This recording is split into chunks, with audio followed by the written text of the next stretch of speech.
3.8%, Harmony Gold added 3.42%, and Anglo Gold Ashanti rose 2.61%. In contrast, locally driven selling weighed on financials and industrials, which fell 1.63% and 0.84%, respectively. This diversion left the broader market largely range-bound, with the positive impact from resources offset by weakness elsewhere. The rand is currently trading at around 16 rand and 7 cents to the dollar, 18 rand and 85 cents to the euro, and 21 rand and 51 cents to the British pound, with exchange rates still sensitive to global risk sentiment and key macro developments, including the upcoming US ISM prints. Gold has climbed over 2% towards $5,400 per ounce as safe haven demand surged following the joint US and Israeli strikes on Iran, which have heightened fears regionally and increased market uncertainty. Brent crude futures have traded roughly 8% higher, around $79 per barrel, as the weekend strikes and rising geopolitical risk stroked fears of supply disruptions from the Middle East. Well, thank you so much, Moteo. Moteo Tlachale is FNB investment analyst.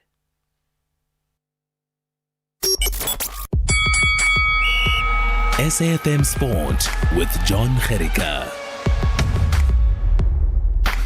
Well, hello. You wouldn't miss the opportunity to come and rub it in, eh? My team were properly hammered. There are fans and then there are true fans, right? Yeah. So the fans are like a little sad today. Kaizer Chiefs fans a little depressed, having a go at Helen Zille. But there are fans who still wear their Pirates jersey today. They're Chiefs jerseys. They're Chiefs jerseys. Yes. Yeah. Proudly on a Monday. Those of us who are realistic about Chiefs it. fans, Yes. Yeah. What did he say? It's like, I said, but there's a lot of losses lately. He says, no, their time will come. But didn't I say this last week? We have overachieved for this season. No, seriously. If you look at our squad, no. All right, I'll tell you about that in a moment. First, we need to focus on Banyana. Maybe a little worry in the camp. Banyana beaten by Namibia in the final of the Women's COSAFA Cup. Namibia scored the winner in extra time. The match was 1-1 after 90 minutes. It's the first COSAFA title for Namibia. Congratulations to them. Let's hear from Banyana coach Desiree Ellis. If you don't score, you don't win. We had a lot of chances. I think they had 2, and they took it. And I spoke about taking our chances. We could have scored 3 in extra time, and well done to them. They fought, and we were brave today, but just didn't go our way. Well, the next target for Banyana is the women's AFCON. Their opening matches against Tanzania on the 17th of March. Let's go to the men's football. Orlando Pirates, Mamelodi Sundowns. Even Stevens, can't get much closer. 41 points from 18 games. Sekhukhune United in third, 32 points. That's 9 points back. Durban City on 31. Kaizer Chiefs on 30. But Chiefs have a couple of games in hand. They got 1 game in hand over Pirates and Sundowns, 2 over Sekhukhune and Durban City. So they technically are in third place if they win their games. Sundowns coach Miguel Cardozo explains that although there were some big results this weekend, the season is a long one. The match of Pirates changed nothing. The match we played today changed nothing. Both teams will fight hard. I don't want to put no one out of this competition in terms of how they can arrive and fight together with Pirates and us. There are a lot of championship matches to play, some of them, or most of them, very tricky. It looks like the matches become simple, but look, we're going to play Orbit and they change the venue. They take us again to a smaller stadium because they say there's a church event on the bigger one. So there are a lot of resources that are being put on the table in order to obviously try to get points from us. We will continue to do our best. We hope every time we play matches, the 3 teams are the best ones, are always on the high level, and that we can be better than the other ones. And let's see.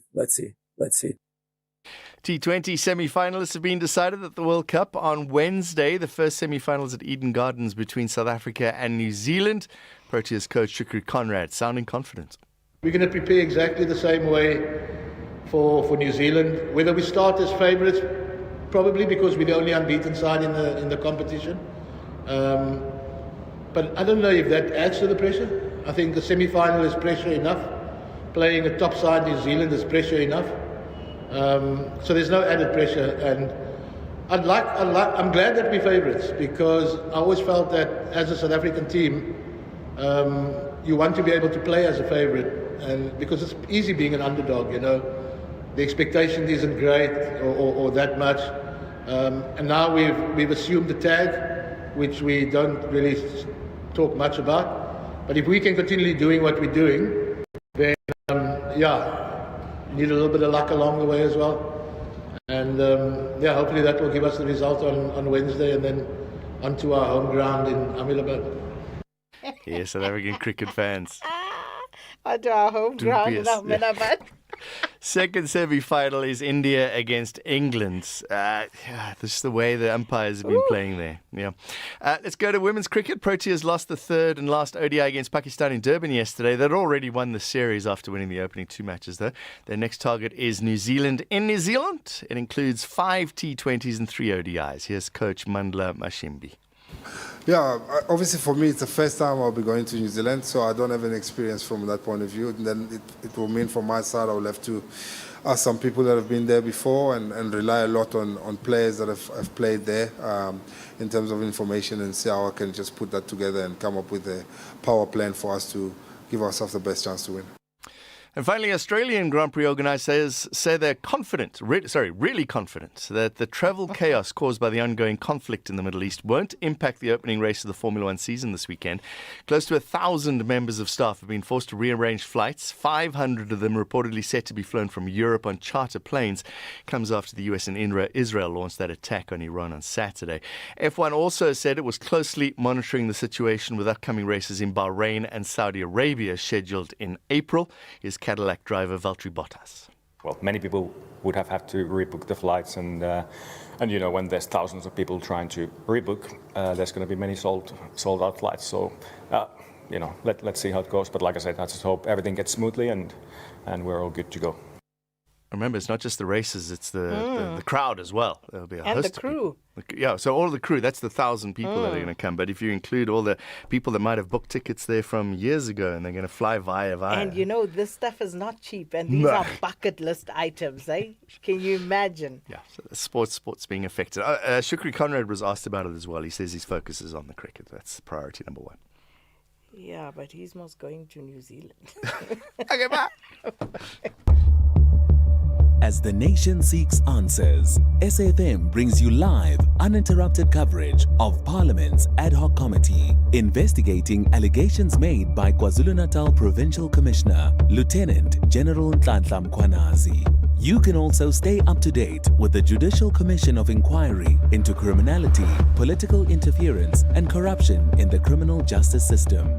Stay informed, stay connected. Tune in live on SAFM 104 to 107 and follow the coverage across our digital platforms live on Facebook, X, and YouTube at SAFM Radio.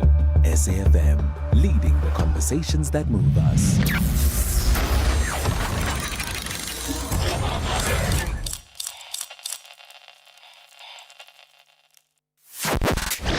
Bridget Masinga on SAFM. I play a lot on Instagram. I'm verified on Instagram. It's somehow linked to Facebook, but for some reason, Facebook just doesn't seem to have the same kind of safeguard. The biggest issue that you have is most of us are pretty secure in, you know, who we allow to kind of make friends with us. But we also allow people to see the cover picture and the profile picture so they can see who we are and possibly send a friend request.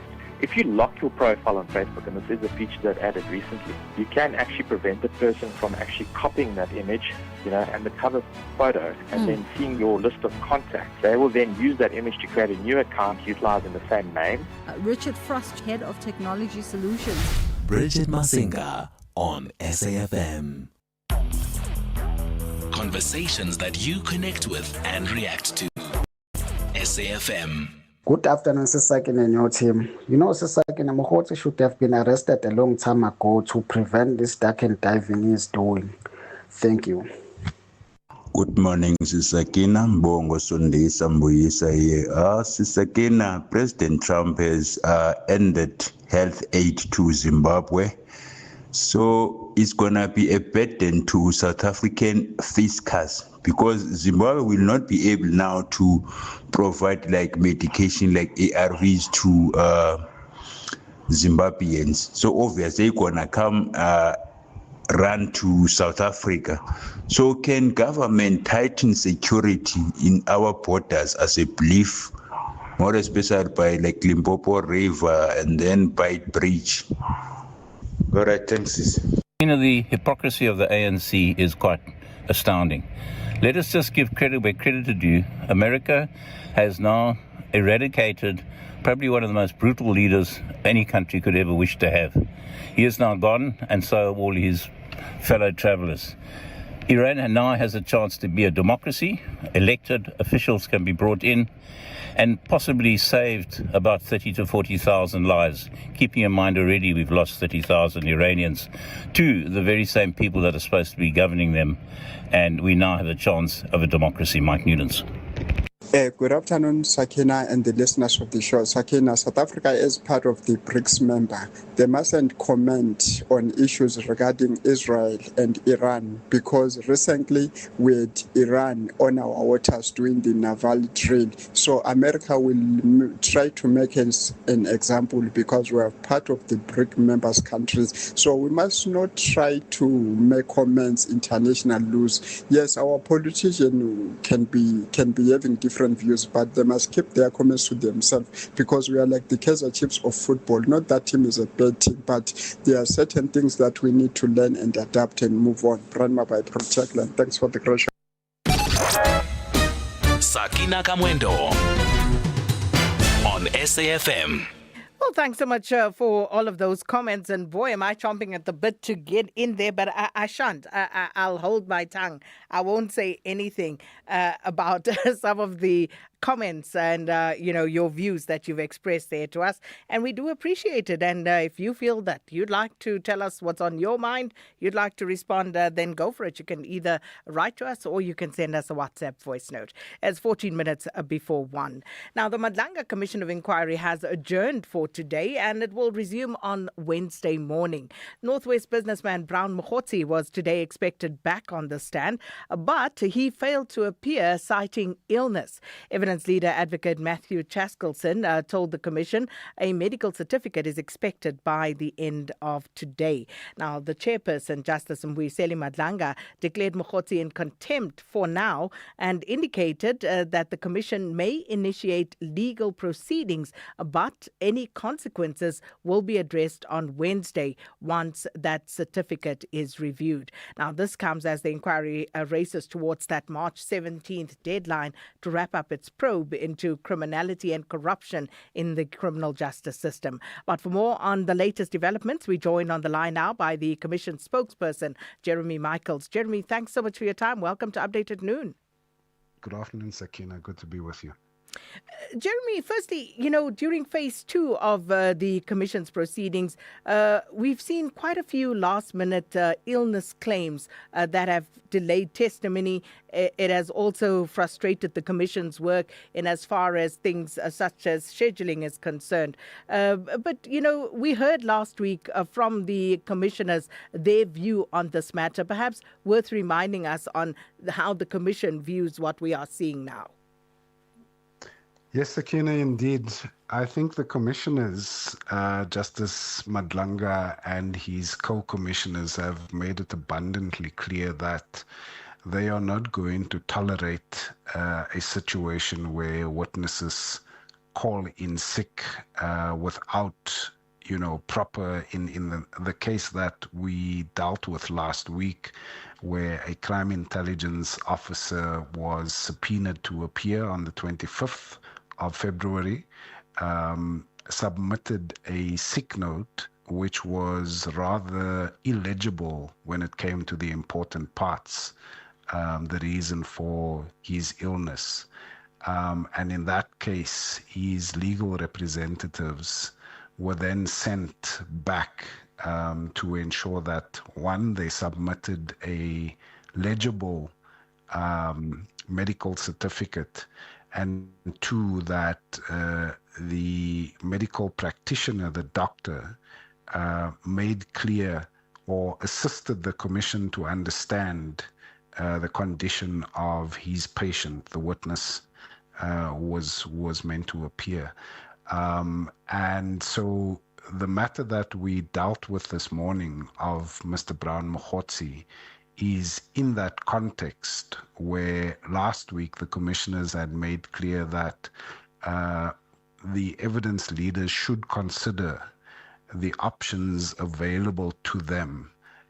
One, in ensuring that the reasons given by witnesses who are under subpoena and don't appear that those reasons are cogent and clear.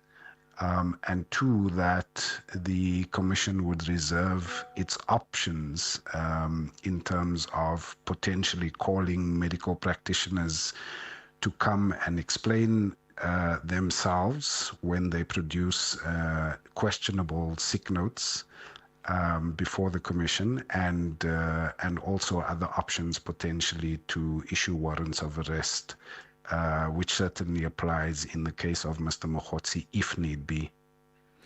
Jeremy, if we before I go to the disruptions, what is the latest on Brown Mokhotsi's medical certificate? Has it arrived yet? No, it hasn't, Sakina. He has until close of business today. That was the ruling of the chairperson, and yeah, so he has until close of business today to submit a medical certificate.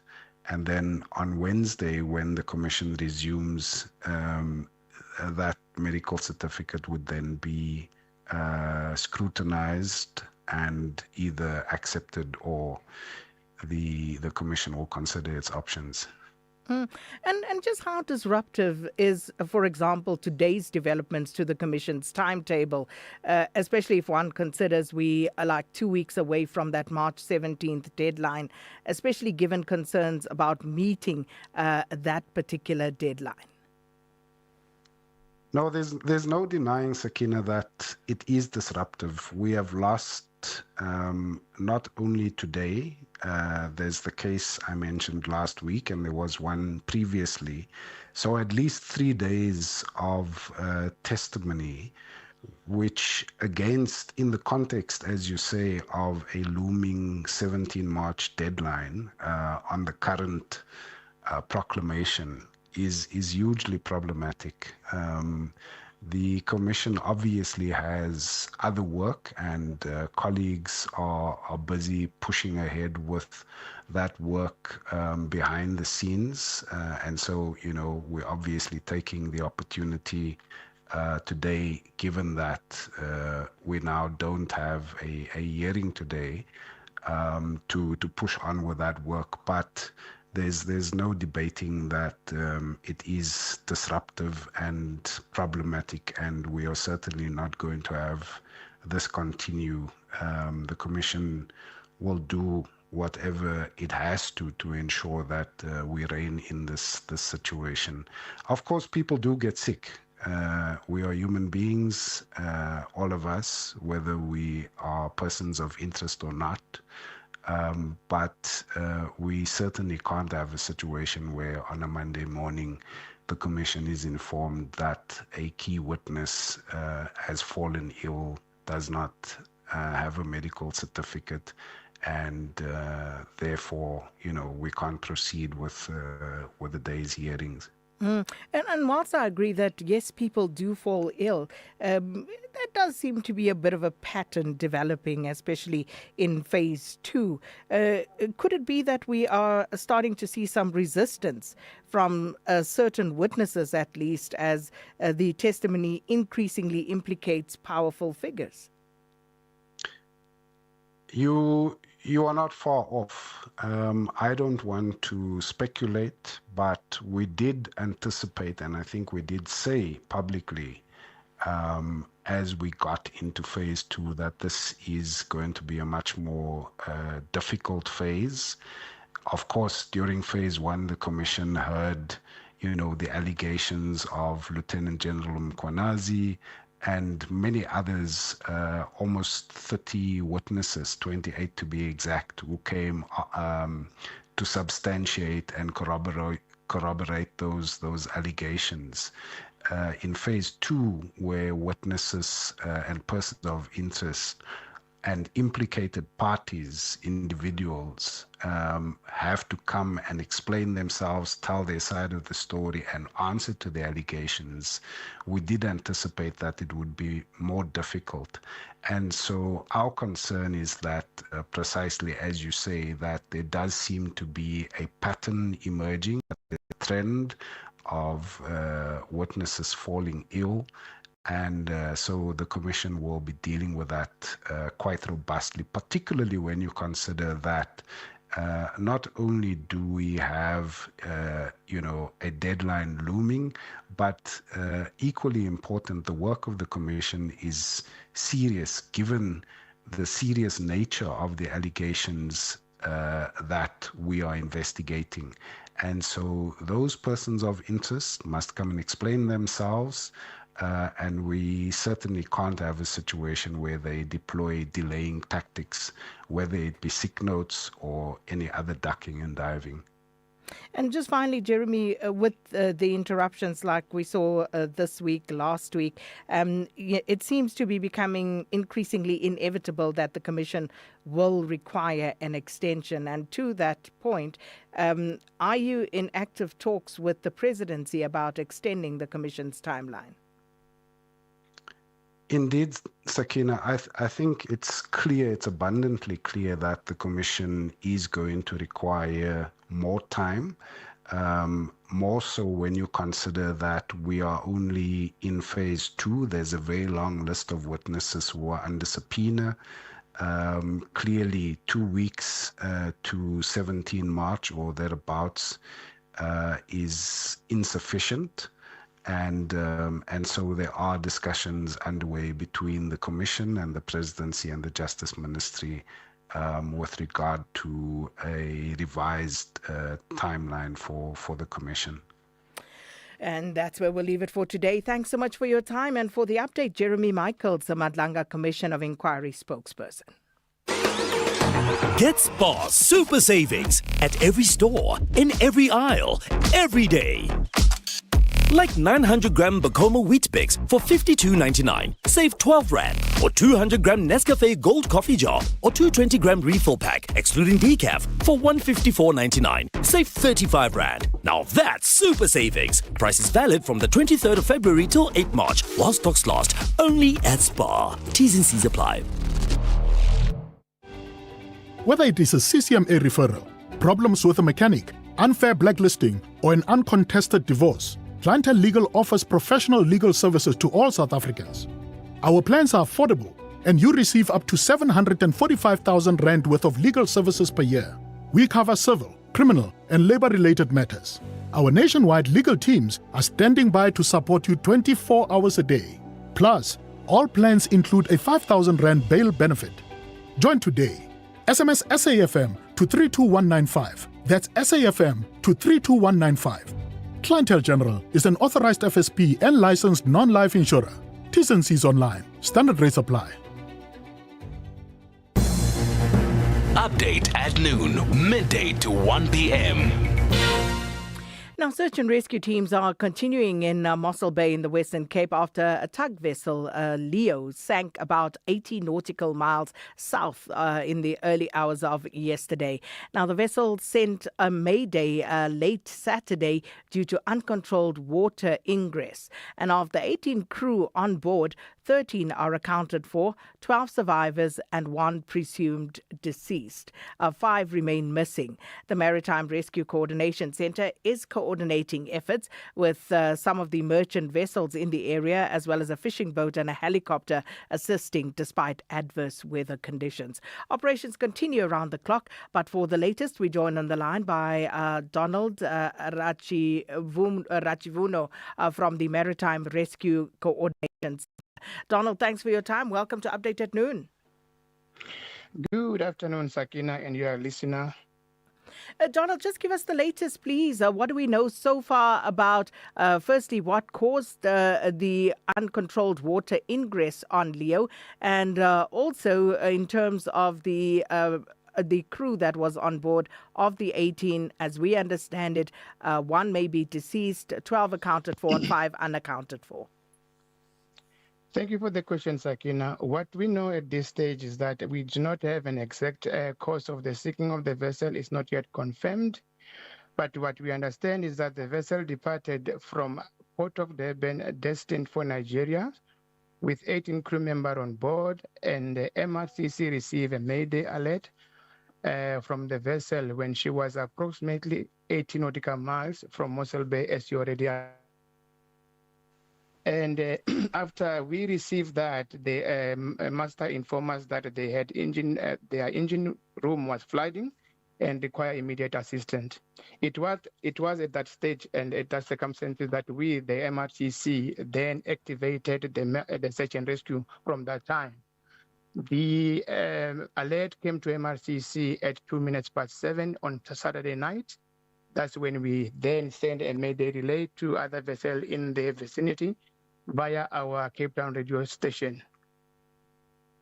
And are you able to just confirm for us of the 18 crew members, what is the status of those accounted and unaccounted for? At this stage, Sakina, we had a couple of vessels that went to search in the area as we requested it via Cape Town from MRCC. 3 of those vessels, one had a person that was presumed deceased, and one vessel had 3 survivors, and the other vessel had 9 survivors. They are now taken to Port Elizabeth. At this stage now, the one vessel that had 3 people on board is already in Port Elizabeth in the harbor. The other one, they are busy assisting as we speak to evacuate the other 9 crew survivors. With the deceased, the other vessel that have only one deceased already got to PE, and they've evacuated the deceased or taken off the deceased, and the vessel went back to fishing grounds. The RSC Port Elizabeth at this stage, they are the one now dealing with the survivors as we speak. And just finally, with regard to current deployment to try and find the unaccounted for crew members, are you able to just give us an update on that, as well as the weather conditions in the vicinity where Leo went missing? Sakina, thanks again for the question.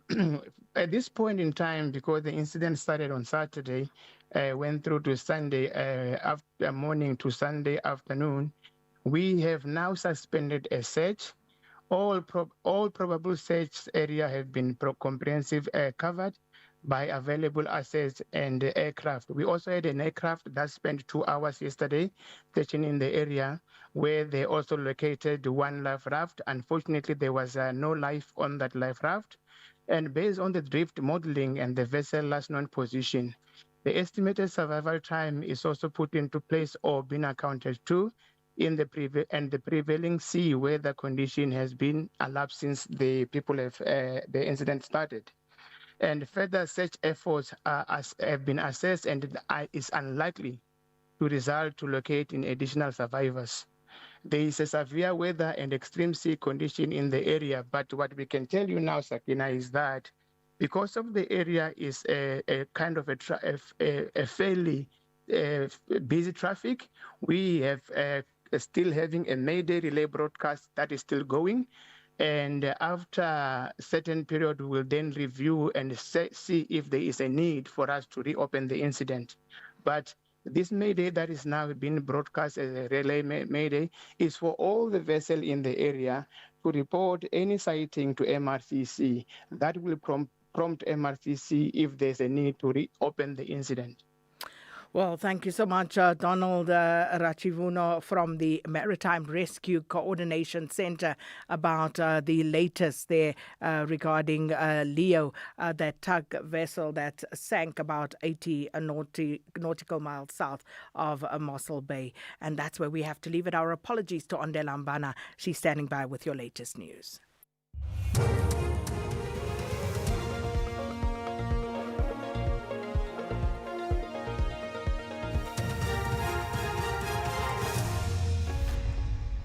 Thank you, Sakina. And the team on the top stories reporting to Phala Phala farm theft declassified and 3 arrested for fraud at the health department in Pretoria. For SFM News, I am Ondela Mbana, and a very good day. The IPD reporting the break-in and theft at President Cyril Ramaphosa's Phalaphala farm in Limpopo has been declassified. That's the reply given by Acting Police Minister Professor Feroz Kachalia to a written parliamentary question from the ATM party. Kachalia says the report was declassified on the 2nd of February this year. He says after considering the initial reasons for the top secret classification and public interest, IPD came to a decision that the classification is no longer serving the purpose. He added that it should be noted that IPD was not investigating the main case of the incident, but rather the conduct of the SAPS members who handled the case. Parliament's Legal Service Unit says it has already informed private investigator Paul O'Sullivan to return to the ad hoc committee looking into concerns around national security. Last week, O'Sullivan walked out of the proceedings, leaving committee members stunned. Legal Service Advisor Andile Tekyane says should O'Sullivan not comply with the invitation, he will be summoned. We can confirm that on Friday, the 27th of February 2026, we addressed correspondence to Mr. O'Sullivan inviting him to appear before this committee on Thursday, 5 March 2026, as he was still under examination when he decided to abandon committee proceedings without the permission of the chairperson. Chairperson, may I also add that Mr. O'Sullivan has been put to terms in that we have informed him to indicate to you his willingness to appear before the committee by no later than today at 12 midday. Lawyers for former NDPP head Bulelani Ngcuka have failed to avoid the cross-examination of their client at the TRC cases inquiry in Newtown, Johannesburg. They argued that a directive given by Chairperson Justice Sisi Mpempe allowing counsel for the victims of families to question him did not comply with the inquiry's rules. This is due to the fact that Ngcuka did not implicate anyone in his witness statement, and the families had relied on a rule which speaks to implicate person being allowed to cross-examine witnesses. Ngcuka served as South Africa's first democratic NPA head between 1998 and 2004. Advocate Rafik Bana addressed the inquiry on Ngcuka's behalf. It is not that there is anything that we wish to shield Advocate Ngcuka from, but the issue is a critical one of VRAs and powers of the Commission to direct a cross-examination in circumstances where there is no meeting of the jurisdictional requirements in the rule.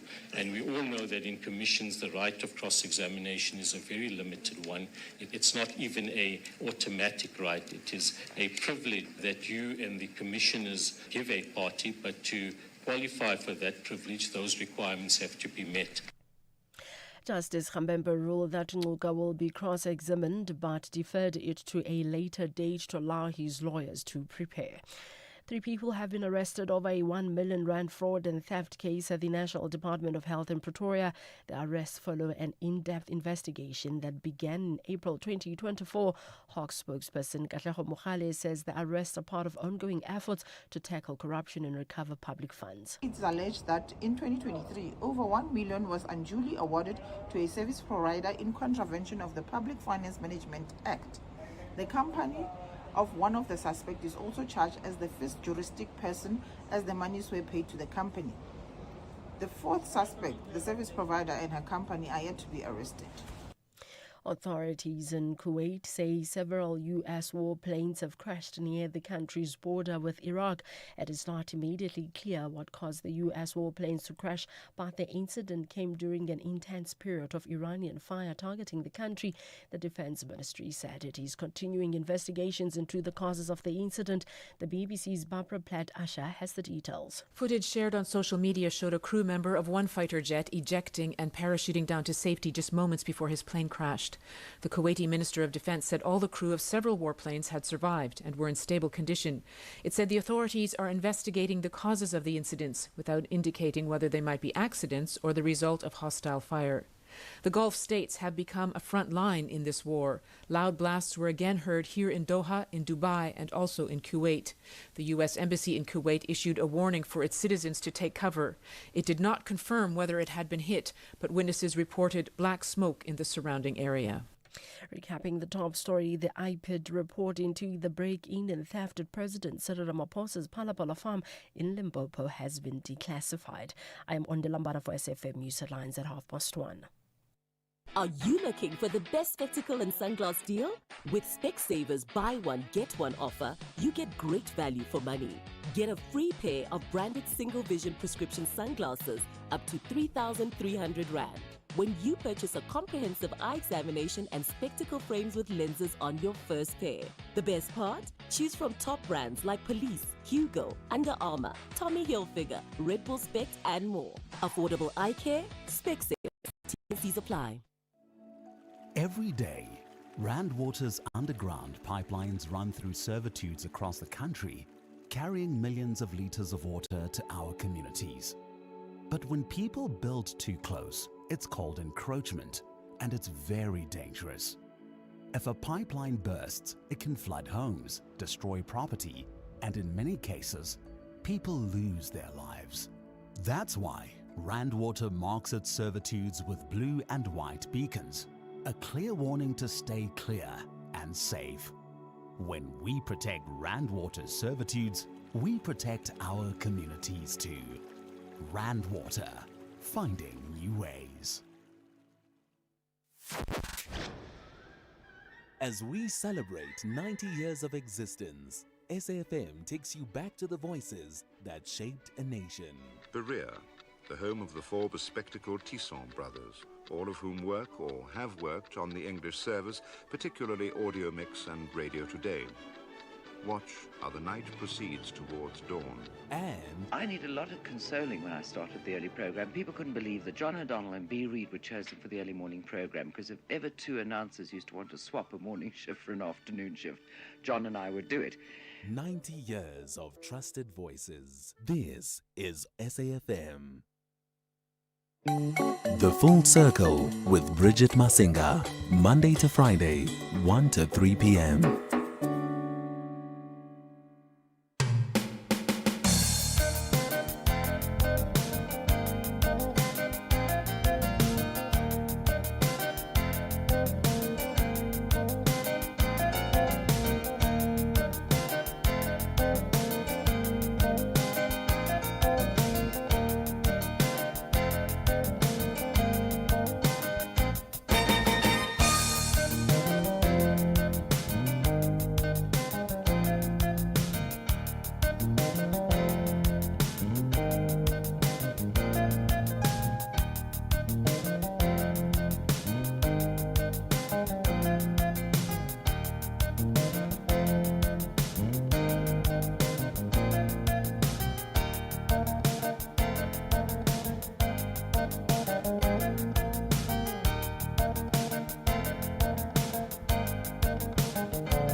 All right, that is how we say good afternoon to you on this fine Monday afternoon. Well, fine from a South African perspective, that is. From a global perspective, it's a completely different ballgown.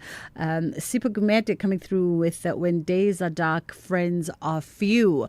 That's how we kick off our Monday, bringing us to 1:15. I hope that you've had a restful weekend and just somewhere, somehow, in the midst of the eruption of World War III, that you were able to still catch your breath and maybe even just take a moment, and show some form of gratitude for the fact that you would have the capability of having a peaceful sleep with your friends and your family. We're waking up to a lot that is happening globally. A lot transpired over the course of the weekend, and we definitely are going to touch on that a little bit, particularly on the human element of it, because we know that Dubai is a very attractive location. In fact, the United Arab Emirates, a very attractive region for a lot of South Africans to go set themselves up professionally with their families. And so we're going to touch base with Mpumi Dlamini, who is a multi-instrumentalist and award-winning producer who happens to be a South African that is stuck in Dubai at the moment. We're going to just find out from her what is the sentiment on the ground, and of course the plan to either come back home or whether or not she's still feeling comfortable enough to remain in the UAE. A lot of people have friends and family that are in that region that are South African, and you might want to share perhaps what you've heard from them and what they've told you about their experience thus far. And the energies on the ground and everything that is transpiring. 061-410-4107 is our WhatsApp line if you'd like to share that. We'll also touch base in the first bit of the show with Sbahle Mota and get a sense for the Madlanga Commission, which is in recess today after Brown Mkhotsi was a no-show. He was expected to come through to the commission to continue his testimony, and last minute was a no-show with no doctor's note anywhere in sight. Let's take a quick pause and then we come back with Sbahle Mota. Clientele is here to safeguard you and your family with compassion because life happens. Be part of a family that truly cares. Our funeral dignity plans have helped South Africans bury their loved ones with dignity for more than 30 years. Let us help you create a meaningful tribute that honors your life and those of your loved ones. We pay out within 24 hours and you will get double accident cover with a clientele funeral plan. Our plans are affordable. Pick the option that suits your needs. Easy to apply, no medical examinations and no paperwork. SMS SAFM to 48031. That's 48031. Clientele Life is an authorized FSP and licensed life insurer. T's and C's online. Standard rates apply. This February, fall in love with the shows that bring us together on Saturday nights. First, sparks, surprises, and second chances at romance. Farmer Wants a Wife US, where real love grows in the most unexpected places. Saturday at 8:30 p.m. And before the love story begins, the stage lights up with pure talent and big league dreams. America's Got Talent Fantasy League. The world's best acts battling for the ultimate bragging rights. Saturday at 7:30 p.m. 2 shows, one unforgettable Saturday. Only on S3. Open up.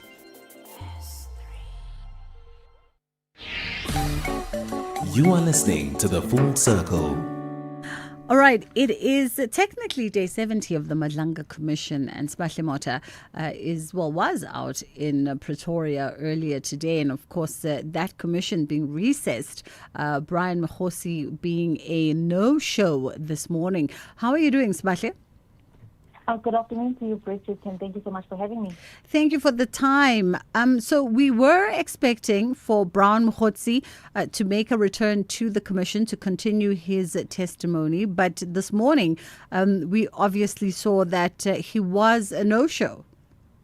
No, definitely. I mean, I think a lot of us were left quite surprised, especially seeing that last week Justice Mbuyiseni Madlanga had spoken about taking such a tougher stance against witnesses who are yet to present themselves before the Mahlanga Commission. So when we got the advocate, Matthew Sharkelson, who's the evidence leader, told the commission that Brown Mokhosi, who now has no legal representation, is unable to present himself before the Mahlanga Commission due to ill health. So what they are requesting is for the commission to stand down until Wednesday so that Mokhosi can present the commission with his health certificate. So this matter is standing down until Wednesday. Then we will see what the commission, what steps the commission will take, because as the chairperson had said, is that Brown Mokhosi is in contempt, and they will think about the legal processes that they will need to follow up on, seeing that he was a no-show today. So essentially,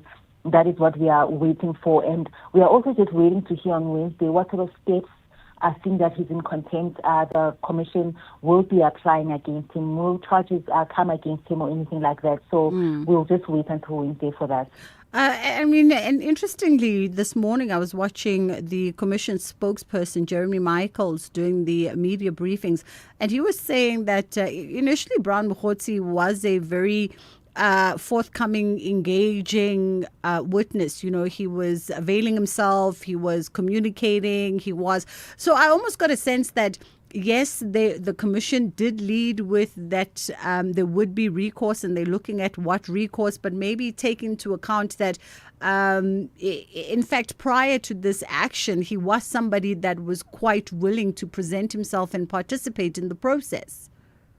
No, definitely. I think, we even saw when he presented himself to the commission, even the last time, he was somebody that was quite forthcoming, somebody who was engaging, even though, the cross-examination, I think, really took a knock on him. So I don't know, maybe, again, we should give him the benefit of the doubt to say that he is sick and unable to present himself before the Mahlanga Commission. But, last week we heard the chairperson even saying that they may need to even start calling the doctors who are issuing these health certificates. So maybe he is sick, and we'll wait to see what this medical certificate actually says, and if it is something that will be accepted by the commission itself. So at this point, he did present as somebody who was willing to speak to the commission and give his side of or version of events, rather. So I think we'll only wait and see as to what happens thereafter. Yeah. The other interesting thing and it's something that we've spoken about quite a bit, that Jeremy Michaels pointed out, was that, yes, the commission's initial deadline was the 17th of March under this current mandate. However, he did say that there's no doubt that there would be a need to engage with the president about an adjustment of not only the deadline, but also the scope of the mandate for the commission. No, definitely. I've said through this entire commission since it started in September, and at times you do get a sense that there's so much more ground that the commission will need to traverse and cover, seeing as to the extent of, witnesses who have also been implicated in such matters. We even last week got a glimpse into what Musa Kawula had actually shown to social media, where he had alleged that an investigating officer had gotten in touch with him regarding allegations that were put at Mahlanga Commission, or rather testimony. So I think we've seen how people are implicating other people, and there's sort of like this need for others whose names have been dropped at the Mahlanga Commission to sort of put their version of stories. And I know a lot of that was pertaining to the IPID officials, who were implicated in some of, the testimony that was presented before the Mahlanga Commission. So there's definitely a need to extend. And we've seen this, witnesses who were meant to appear have not appeared, citing various reasons. So while the commission, I think, has done all that it could in the little time that it has been given, there just may need to be an extension, and we can only wait to see if that actually happens, and if, President Ramaphosa grants the commission that request. Yeah. Spahle Mota, we'll leave it there for today. That was the SABC News reporter, Spahle Mota, giving us a rundown of what should have been day 70 of the Mahlanga Commission. 25 past 1 o'clock, a quick pause, and then we come back and we begin a different kind of conversation before we take it to the headlines. Bridget Masinga on SAFM. All right, we are catching up with Anya van Beck now, talent and culture strategist, an EQ-driven leadership and HR expert. And we're looking at why managers are quietly checking out. Imagine being asked to run a marathon and you coach a team and then you build a track you're running on all at the same time. It kind of does sound a little bit exhausting. And Anya says that similarly so, this could be the management journey for a lot of people. How are you doing, Anya? Hello, Bridget. I'm so well. How are you doing? I'm great. Thank you so much. I'm great. I mean, it's a sort of a daily reality for those in management, right? They are the coach. They are building track. They are keeping score. They physically running the marathon. They are all, by all intents and purposes, all man to every man. Yeah, absolutely. And Bridget, I think what we need to remember is, if you think of the role of the middle manager, it's as if they like the sandwich from the top. It's the shareholders and the senior leaders demanding shifts and movement on the strategy. And then from the other side, it's their team members wanting to, needing support and, asking operational questions. So it's as if they have so much pressure in the middle, and the research is showing and confirming that. So I think it's such a difficult place for them to be. I mean, and middle managers, very important component to any business, and I think at times perhaps even more important than the upper echelons of management. Yeah, absolutely. I mean, what we know, and I think many of the listeners would agree with that, is that you often join the organization, but it's that relationship with your middle manager that's really making or breaking your experience and influencing your engagement in the organization. They have such an important role to play when you think of the employee experience, when you think of the achieving the results or not. And you know what is the sad part is, if you have a look at the Gallup's 2025 State of the Global Workforce or Workplace report, what we see there is that looking at the engagement levels of the managers or the middle managers, that has declined. The employment engagement levels, and this is now globally, a trend globally, but we do see that in sub-Saharan Africa as well, is that employee engagement remains stable, even though it's low, but the engagement levels of those middle managers, that's declining. And as you rightfully pointed out, that influence everything in the organization. I mean, I want to sort of get into some of the factors, and maybe we can get into one or two of them before we get into the headlines, Anya. Some of the factors that are influencing that decline of engagement by middle managers. Yeah, I think it's really, Bridget, that balancing act. As we said, they need to look at their team well-being. They're responsible for the operational side. They need to build the team effectiveness in looking at the culture. And then on the other side, it's really the demand from a performance level, the shareholders, the senior management. And I mean, if you think of the realities of the world of work, there's so many change happening at once. I mean, just think of the AI, the technology changes, and they in the middle of everything. And often what I see is that they're not supported, that they don't have the right training. It's as if we appoint them. Often we appoint people that's the best. Think of the sales environment. We appoint the best salesperson. And now suddenly it's not them, focusing on their performance only. They now need to manage a team. And they've never been trained to do that. So I think that's the dilemma that people are sitting with. And that caused the frustration that some of them are feeling, that weight. Is quite a lot of pressure on their shoulders. Absolutely. We're going to pause it here for a second, Anya, and take the headline news. We'll come back on the other side and continue our conversation. 1:30 on the dot. On Delambana is standing by. Thank you, Bridget. On the news headlines, the IPID reporting to the break-in and theft of President Cyril Ramaphosa's Phala farm in Limpopo has been declassified. Parliament's Legal Service Unit says it has already informed private investigator Paul O'Sullivan to return to the ad hoc committee looking into concerns around national security. And governors of the UN's nuclear watchdog, the International Atomic Energy Agency, are holding an emergency meeting to discuss the US and Israeli strikes on Iran. A full update follows at the top of the hour. Bridget Masinga on SAFM. We're talking why middle managers in particular are quietly checking out with Anya van Beck, who is a talent and culture strategist. And she focuses a lot on EQ-driven leadership in her space and executive coaching.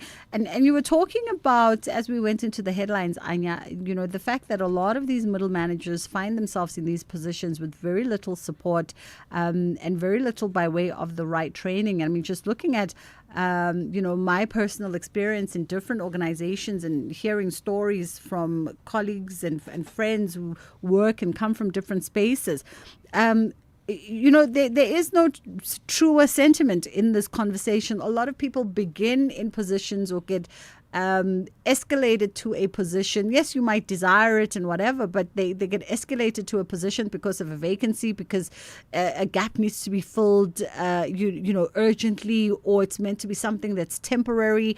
And then they get thrust into this role and sort of it becomes a sink or swim situation. Where they really aren't prepped for it. They really have no sort of idea of the expectations of it and the heaviness that comes with it. And when they're in it, there's very little by way of support to ensure that they do succeed and do put their best foot forward for themselves and the teams that they are leading.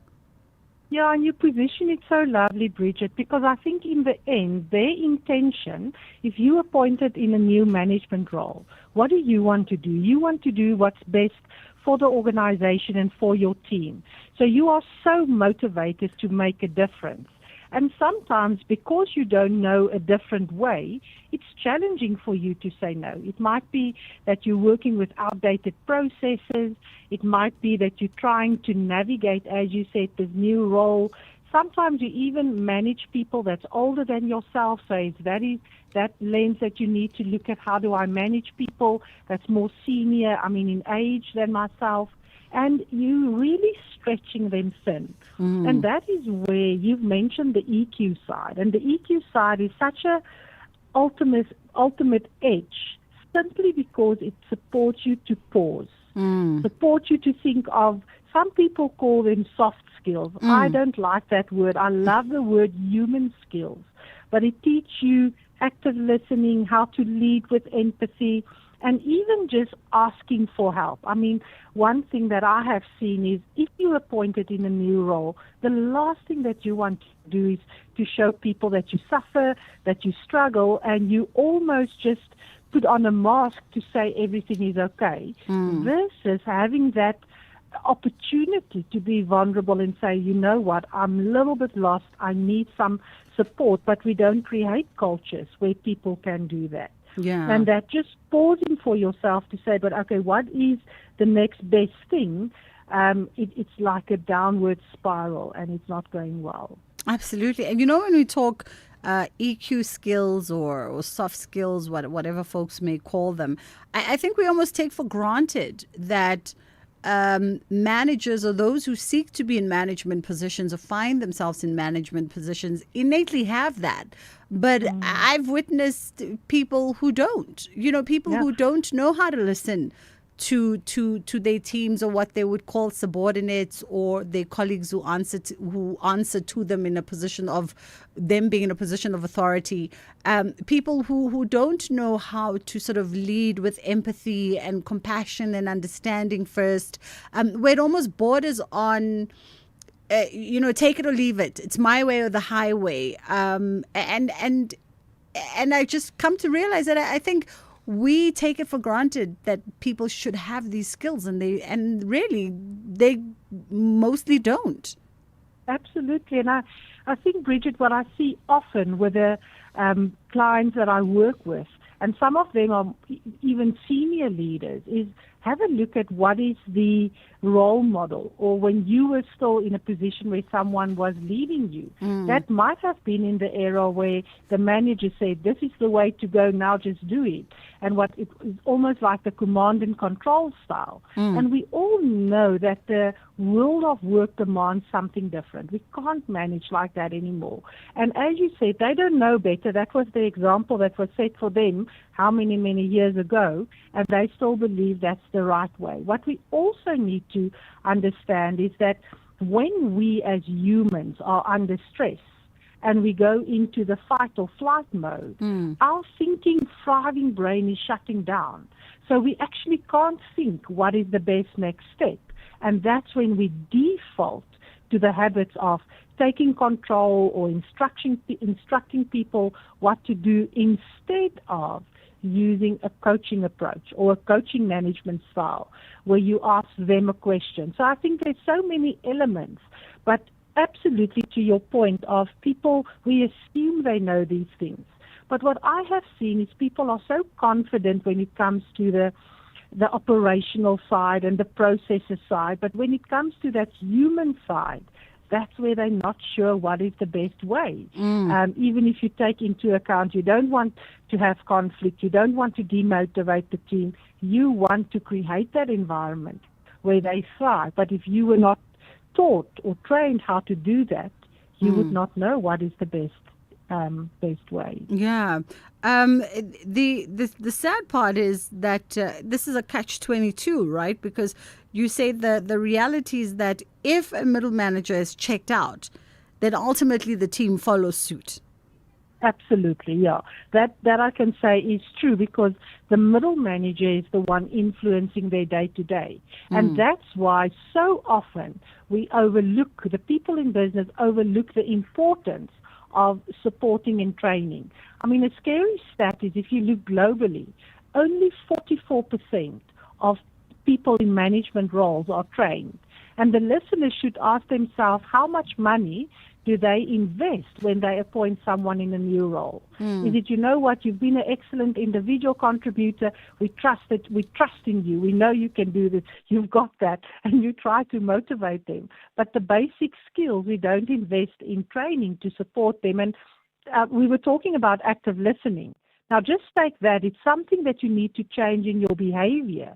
It's also not something that you will learn in a 2-day, workshop. It's an in and out approach.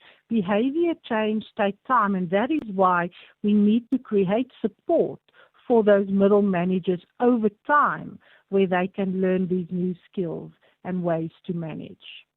Absolutely, some sage advice, I think, for anyone that is listening. Anya, as always, thank you for your time. That was Anya van Beck, and Anya is a talent and culture strategist, and of course a lot of her focus is on EQ-driven leadership and executive coaching. It's fast approaching 2 o'clock. We're going to hit a quick pause, but our lines are open on 061-410-4107. Perhaps you are a South African living in Dubai, or you have family and friends, colleagues that live in Dubai. I've got a few friends that are living in Dubai. And of course, when the activities of the weekend happened, it's only natural to reach out on WhatsApp and make sure that everyone is okay, and okay in mind as well. Just making sure, checking in mentally, psychologically, is everyone all right? It's very, very important. So we thought we'd catch up with Mpumi Dlamini, who's a South African living in Dubai, just to get a sentiment. A lot of people were feeling a bit trapped over the weekend, some of them trying to exit Dubai and go to their respective countries. But of course, we know that those the airport was closed, the airspaces were closed, and I think still remain closed till today.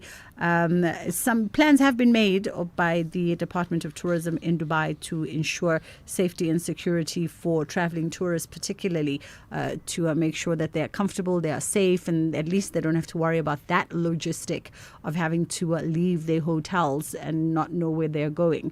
We're going to come back and catch up with Mpumi on the other side. 2 o'clock on The Full Circle with myself, Bridget Masinga.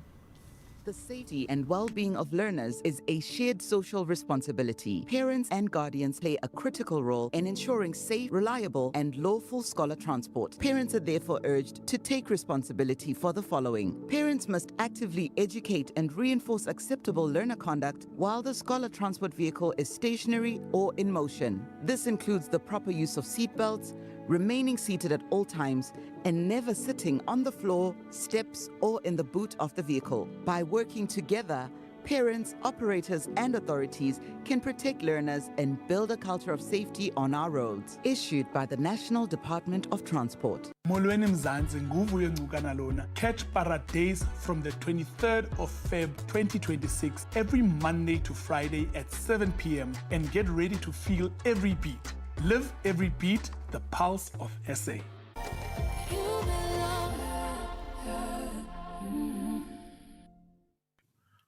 When it comes to world-class exhibitions and event solutions, one name leads the way: GL Events South Africa. From concept to completion, we transform ideas into exceptional experiences, delivering seamless events for conferences, exhibitions, business functions, and more. With global expertise and local insight, we provide innovative, sustainable, and turnkey event solutions you can trust. Partner with the industry leader. Partner with GL Events South Africa. Visit gl-events.co.za. You are listening to The Full Circle. So, you know that we've partnered with Symphony by the Water. It's taking place on the 7th of March, so this coming weekend at Mid-Madam. And we're giving away 15 double tickets to see an incredible lineup of South African artists supported by the KZN Philharmonic Orchestra. You definitely owe yourself that if you've never seen them live. And to win tickets, all you have to do is send a WhatsApp voice note to 061-410-4107 telling us which artists will be performing on the day and sing a line or two from their songs. Listen, we're in a fun mood these days, hey? Winners must be based in KZN and you must be able to travel to the venue on your own. And remember that T's and C's do apply. So that's 061-410-4107. That's our WhatsApp line. Let us know which artist is going to be performing on the day. And if you can indulge us with a little bit of karaoke by singing a line or two from their song, that would be great too. All right, let's get into a conversation now with Mpumi Dlamini, who's a multi-instrumentalist and award-winning producer, composer, musical director. And there's a number of South Africans that are stuck in the United Arab Emirates due to the US and Israeli strikes on Iran. And we thought we'd catch up with Mpumi, who's currently in Dubai. It's been an activities-filled weekend. AXA as well here domestically confirmed that multiple flights to and from the United Arab Emirates had been cancelled. We saw it all at Tambo over the weekend. A lot of people having a sense of urgency to leave Johannesburg as well. And the sentiment from my team and I as we were talking and a bunch of the producers here was, if you're not going home to return home, to any of the countries in the UAE. If you're a South African citizen who is just traveling for something that can be postponed, perhaps this would be the time for you to postpone it and make plans for you to stick around here a little bit longer. If there's no personal interests for you to return to Dubai at the moment or anywhere else really in the UAE. How are you, Mpumi? Are you good? Wait. Mpumi? Yeah, but I can hear you. Hi, how are you?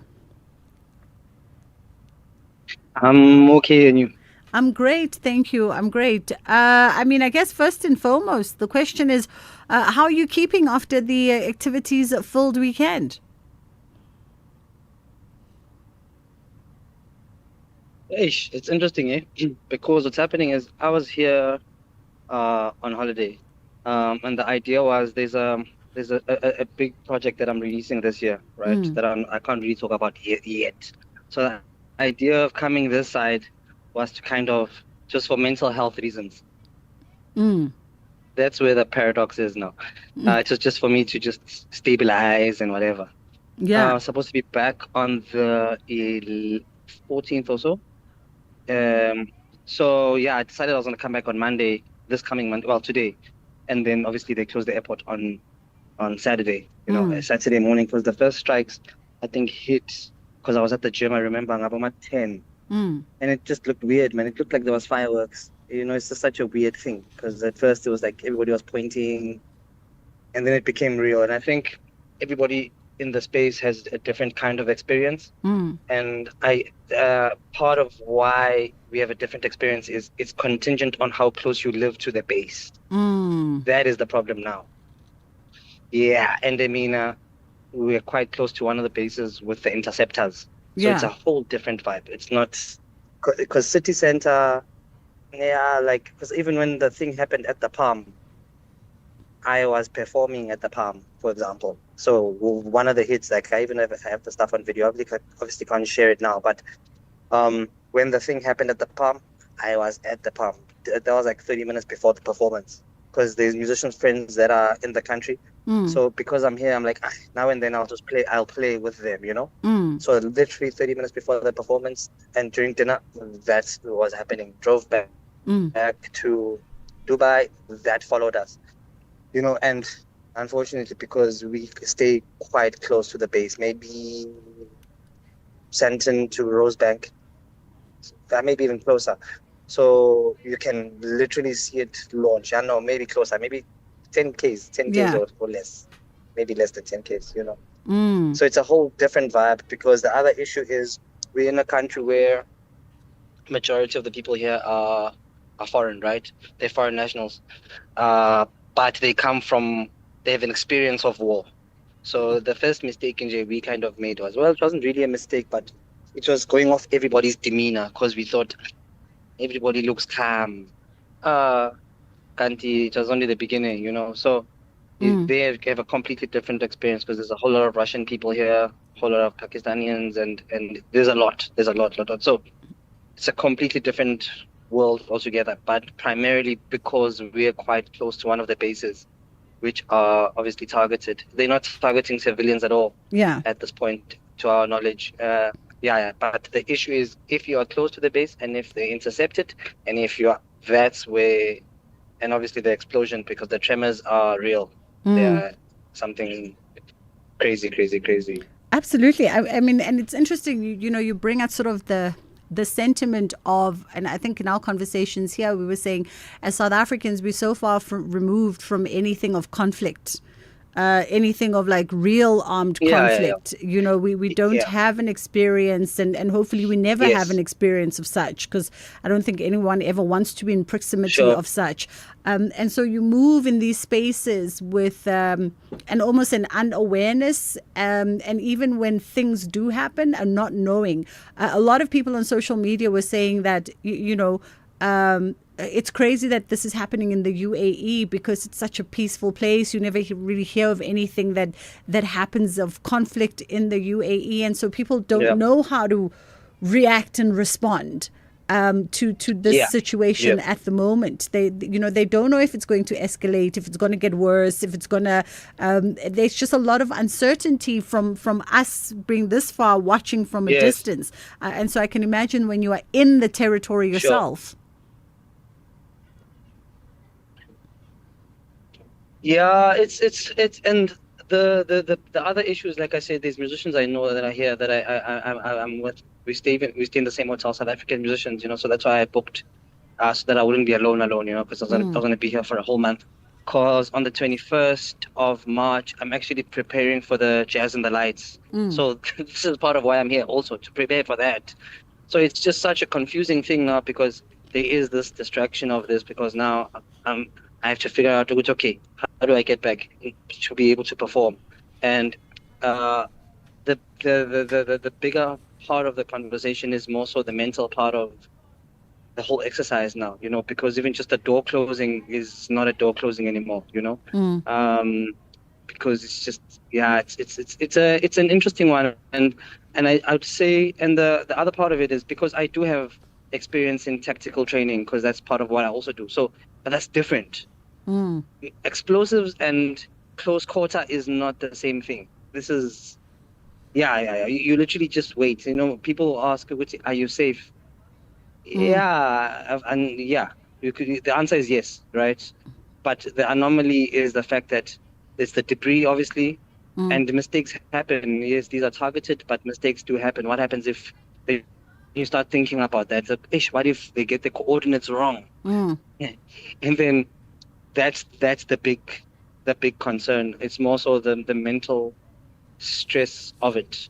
Yeah, that's the hardest part. So right now, the guys I'm with are on their way to Rasselheimer to go perform there because it's business as usual.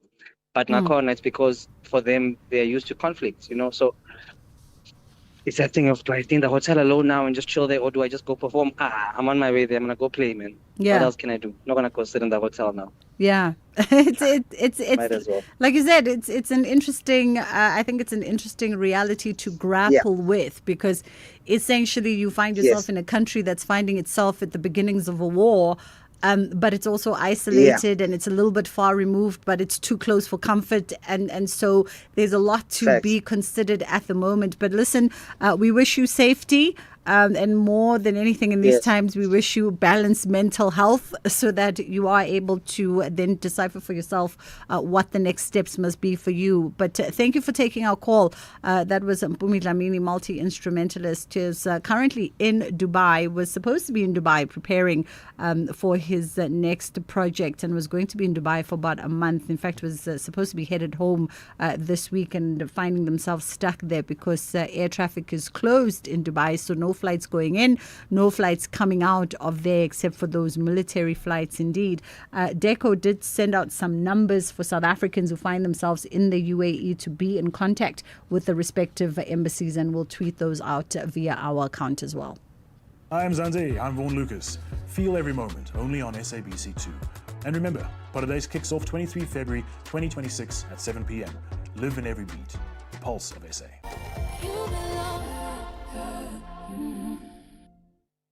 Outsurance is saving 27-year-old Liam big bucks on his car insurance. Saving so much every month, around 640 Rand. That's an awesome 640 Rand saving on Liam's 2020 Ford Ranger. And after 3 claim-free years, he gets an out bonus. Definitely getting a lot out. Get a quote now and see how much money Outsurance could save you. SMS out to 30754. That's out to 30754. Licensed insurer in FSP. TCs and information online. When music meets nature, something unforgettable happens. Symphony by the Water, a world-class live music experience set against the breathtaking beauty of Midmar Dam, featuring the KZN Philharmonic Orchestra, Spogazi, the Black Labels, Saturday, the 7th of March, 2026. Day tickets from 150, evening tickets from 350. Tickets available at WebTicket and Pick and Pay. Symphony by the Waters, where sound flows. You are listening to The Full Circle. Finding ourselves in interesting times indeed. It doesn't matter which news outlet you watch right now, you switch to. All the visuals at the moment obviously preoccupied with those airstrikes that are happening across the various territories in the UAE and in the US. And history reminds us that there was an Iranian passenger airline, flight 655, that was shot down back in 1988 by a US Navy guided missile over the Persian Gulf, and that killed about 290 passengers. And at the time, they claimed that it was a mistake. And we know that over the course of the 2 days or so this weekend, Iran launched hundreds of missiles and drones across the Gulf. And a lot of their targets in the United Arab Emirates, across Saudi, across Oman, Bahrain, Kuwait, and Qatar, all really experts saying are essentially to harm U.S. assets within the Gulf. And this, we know, came as a retaliatory action to the killing of the supreme leader of Iran, Ayatollah Ali Khamenei. So we anticipate that this will go on For a couple of days, Donald Trump was in conversation with British media between yesterday, the wee hours of this morning, and he has stated that he anticipates that this will go on for about 4 weeks, give or take. We don't know what that necessarily means, but those are the time frames thus far, and whether it will escalate to even more serious matters than this, we just have to keep our eyes on it. A quick catch up with Pat Mahlangu, founder of the Top 16 Youth-Owned Brands Awards, and they mark 5 years of youth excellence, and nominations are open now, and they'll close on the 3rd of April. How are you doing this afternoon, Pat? I could be better. I mean, after what you just talked about right now, yeah, really, we are living in interesting times. Yeah. But, yeah. We are indeed. What can we say? What can we say as we sit on the advent of World War III? But let's focus quickly in these few minutes on the Youth Awards. So nominations are open and they're going to close on the 3rd of April. Just walk us through essentially the awards and what they recognize by way of youth brands, and perhaps some of those categories that are applicable for folks to consider. Yeah, before I get into all of those details, I think it's important to highlight that in 2022, that's when the Yobas started. Now they call the Yobas. You know, when it started, it was the Top 16 Youth-Owned Brands Awards. But as we moved along, young people dubbed it as the Yobas. Really, at the core of it is that they celebrate youth excellence. They celebrate those young people that have managed to turn their side hustles or their small businesses into household brands in 16 different categories, ranging from education and literature, technology, media, services, fashion, and apparel. So, yeah, the 16 categories also, you know, pays homage to the youth of 1976 who fought a political fight. And we said with the youth of today, they're fighting an economical one.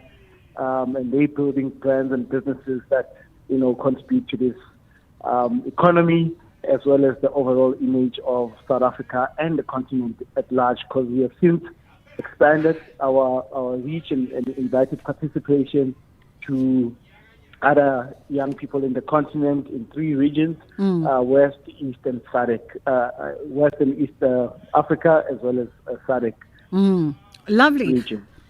So just by those categories, because I guess those are the new ones. I mean, we've spoken in previous years around the Youth-Owned Brands Awards. So people who listen to this show are probably familiar with the awards. But by those Pan-African categories, you've added 3 categories. Top East African Youth-Owned Brand, Top West African-Owned Youth Brand, and Top SADC Youth-Owned Brand. How are we gauging the criterion of a top brand? What metric are we using? So our judges look at about 5 elements. One is obviously the consistency in terms of the application of the brand CI. You know, for example, we all know that the most common mistake that many small businesses when they're starting out, one is to overlook the consistency of the application of the brand. So you find one brand on Facebook, they have this logo, on Instagram, there's this logo, on their website, different logo. So we all know that brands that win are those that are consistent in their messaging and in how they show up in the market. So consistency in the application of the brand CI is very important. The other one is geographical reach or availability. So look at the distribution of the brand in terms of how they are able to reach their customers, or how customers rather can reach their products and services. So that's also a very important element. Then we look at in terms of how the campaigns that they run, rather, you know, sometimes some brands just, you know, post for the sake of posting on social media. There's no clear objectives in terms of the messaging that they're trying to get there, or there's no business objectives that they want to achieve through the different campaigns or messages that they put out there. Then, of course, they also look at what we call the excuse me. So they also look at the element of how the creativity of the brand. Yes, we talked about messaging, but is the message packaged in a way that's interesting, in a way that captures the market's attention and gets people sort of talking and obviously buying into whatever it is that they want to buy into. Yeah. Pat, unfortunately, that's all the time we had this afternoon. But the awards nominations close on the 3rd of April this year. And then the festival is happening in June, 19th and 20th of June, with the awards ceremony rounding up that festival on the 20th of June. And you can go on to top16yoba.africa. That's www.top16yoba.africa for you to be able to peruse all the various categories, as well as submission information and anything else that pertains to the Youth Owned Brands Awards. 2 o'clock on Dela and the top of the hour news.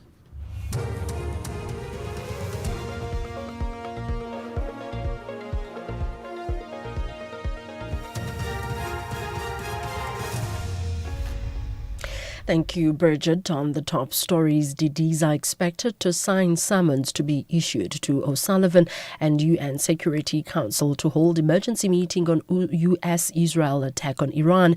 For SFM News, I am Ondelambana, and a very good day.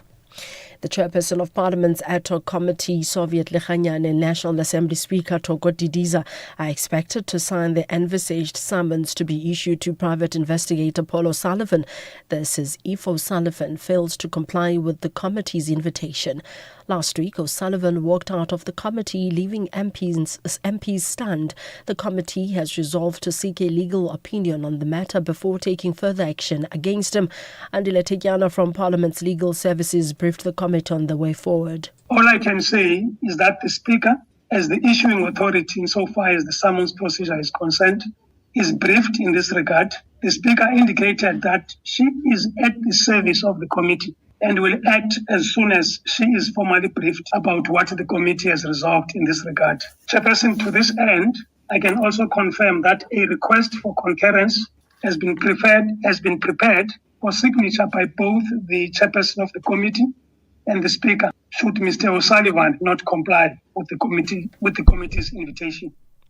The IPID report into the break-in and theft at President Cyril Ramaphosa's Phala farm in Limpopo has been declassified.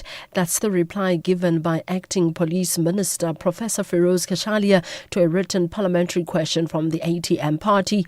Kashalia says the report was declassified on the 2nd of February this year. He says after considering the initial reasons for the top secret classification and public interest, IPID came to a decision that the classification is no longer serving the purpose. He added that it should be noted that IPID was not investigating the main case of the incident, but rather the conduct of the SAPS members who handled the case.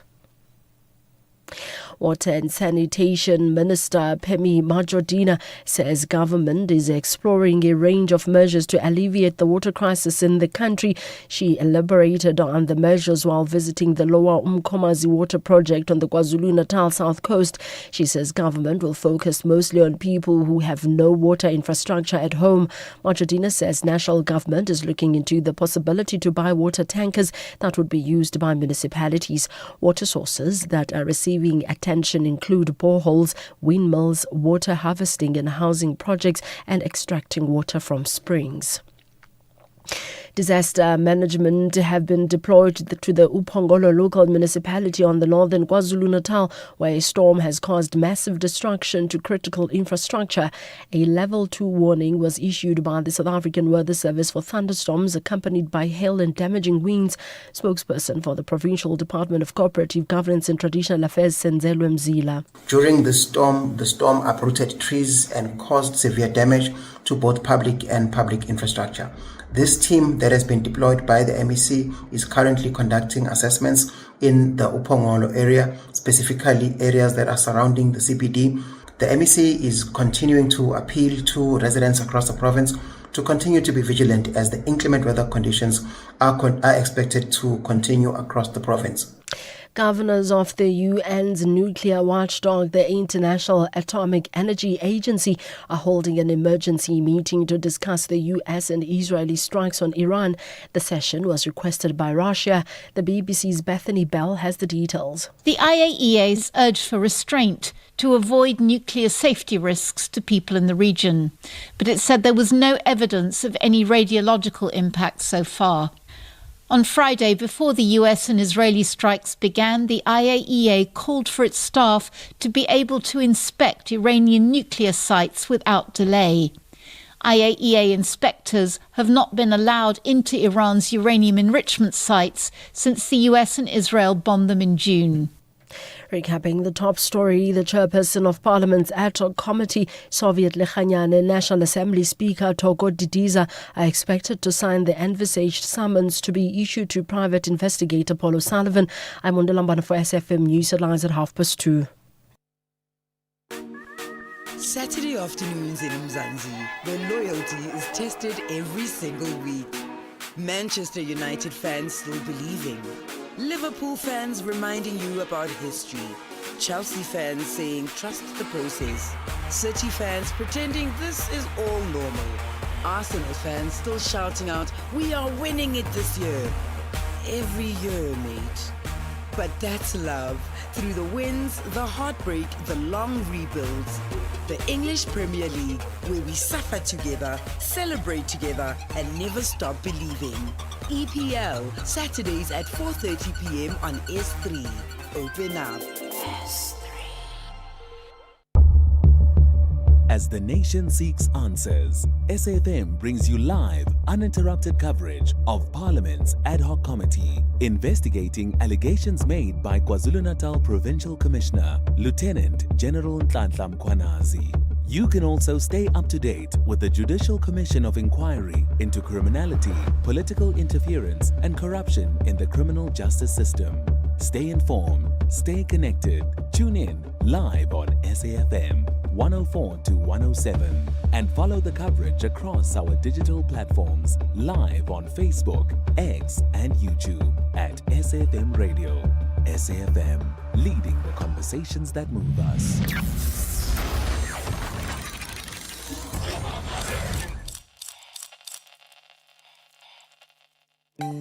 The Full Circle with Bridget Masinga, Monday to Friday, 1 to 3 p.m.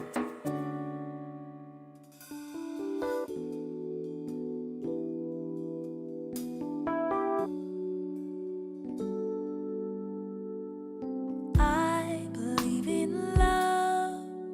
Love reveals just who we are. But in our fear, we may lose out on our star. Love brings us closer while fear tears us apart. Love sets us free, but our fear will keep us frozen. But ooh, I'm a believer. Ooh, I'm a believer.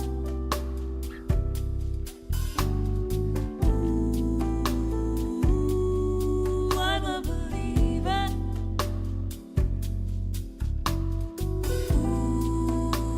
Ooh, I'm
Lyra coming through with Believer.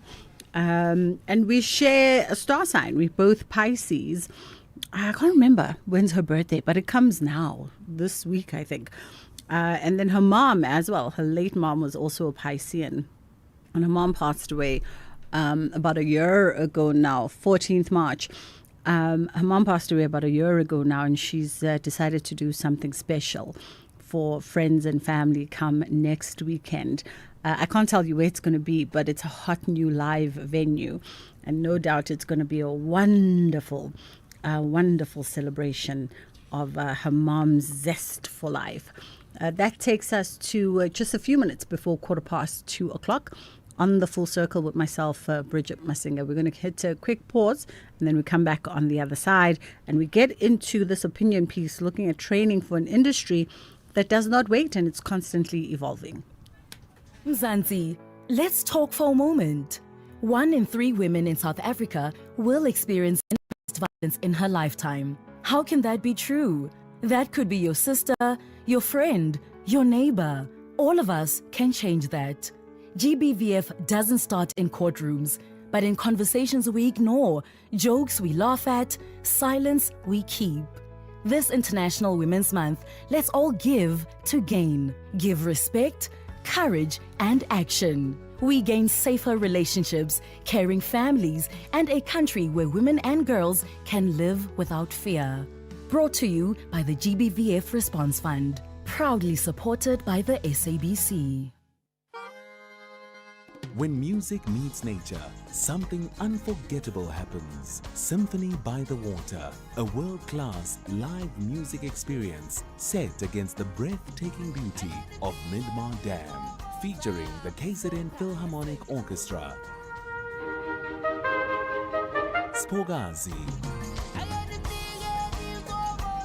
the Black Lapels, Saturday, the 7th of March, 2026. Day tickets from $150, evening tickets from $350. Tickets available at WebTicket and Pick and Pay. Symphony by the Waters, where sound flows.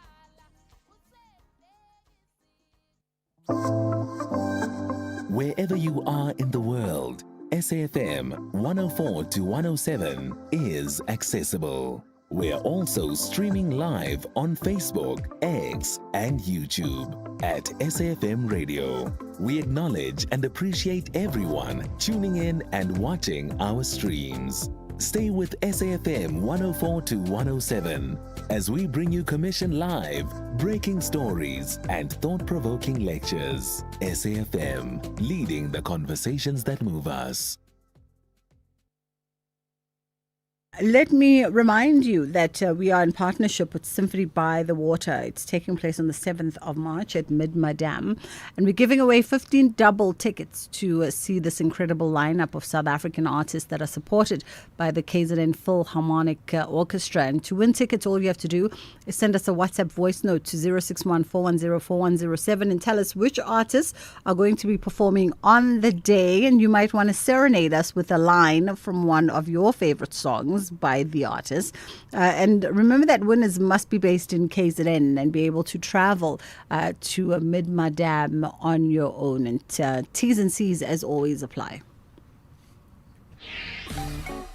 You are listening to The Full Circle. So last time we spoke to Dr. Sheldon Rocha Leal, we were heading into December and we were talking, we had an interesting conversation actually about music. And when we finished that show, I went and I downloaded some of the artists that you presented to us on the day, particularly the ones that I was not familiar with. And every time they come on my radio and I'm driving, I'm like, I remember that fabulous conversation.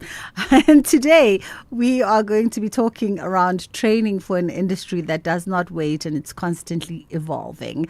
How are you doing this afternoon, Dr. Sheldon? I'm great, and I'm so glad that you enjoyed the music. Yes, I really did. There was that young British lass. Ray, that you introduced me to, and I've been bopping a lot of her since then. I'm thoroughly enjoying it. So we need to do that again. And Dr. Sheldon is the academic registrar at the Academy of Sound Engineering. And you wrote an opinion piece that's looking at the difficulty for education to keep pace with an industry like entertainment that is consistently evolving. And I guess there's so much to be unpacked around this, right? Because academic institutions, as you point out, are built on stability, accreditation cycles, and long-term planning. So with an industry like entertainment that seems to be in contrast with that, begs the question of how agile and how quickly should institutions be evolving to accommodate real-time expectation? Yeah, I mean, that is the big challenge with entertainment education, is trying to remain relevant. And I think sometimes we over-focus on technology at the expense of what the core is. And I remember once one of my lecturers saying to me that at the core of all creative education is content. And content is what is ultimately the key of anything within the creative industries. And so essentially, if you can create an environment that stimulates creativity, then you'll always be winning regardless of whatever the prevailing technology is at that specific time. And with music, for instance, I mean, and that's such an interesting, point around the fact that at the essence of it is content, and that should be paramount. But I guess it's the surround of how we do that content, how we create, how we package, how we sort of use new advances in technology and all the rest of it. Because from a music perspective, what music is today versus what it was, 10, 15 years ago, completely different. Even just the demands from the sector itself, completely different. Yeah, I mean, and in the last 20 years, the growth and evolution has been exponential. What music looked like in 1999 and what it looks like today is completely different. Especially from a consumption point of view, whereas, like 20 years ago or 26 years ago, you'd be consuming music on a CD player.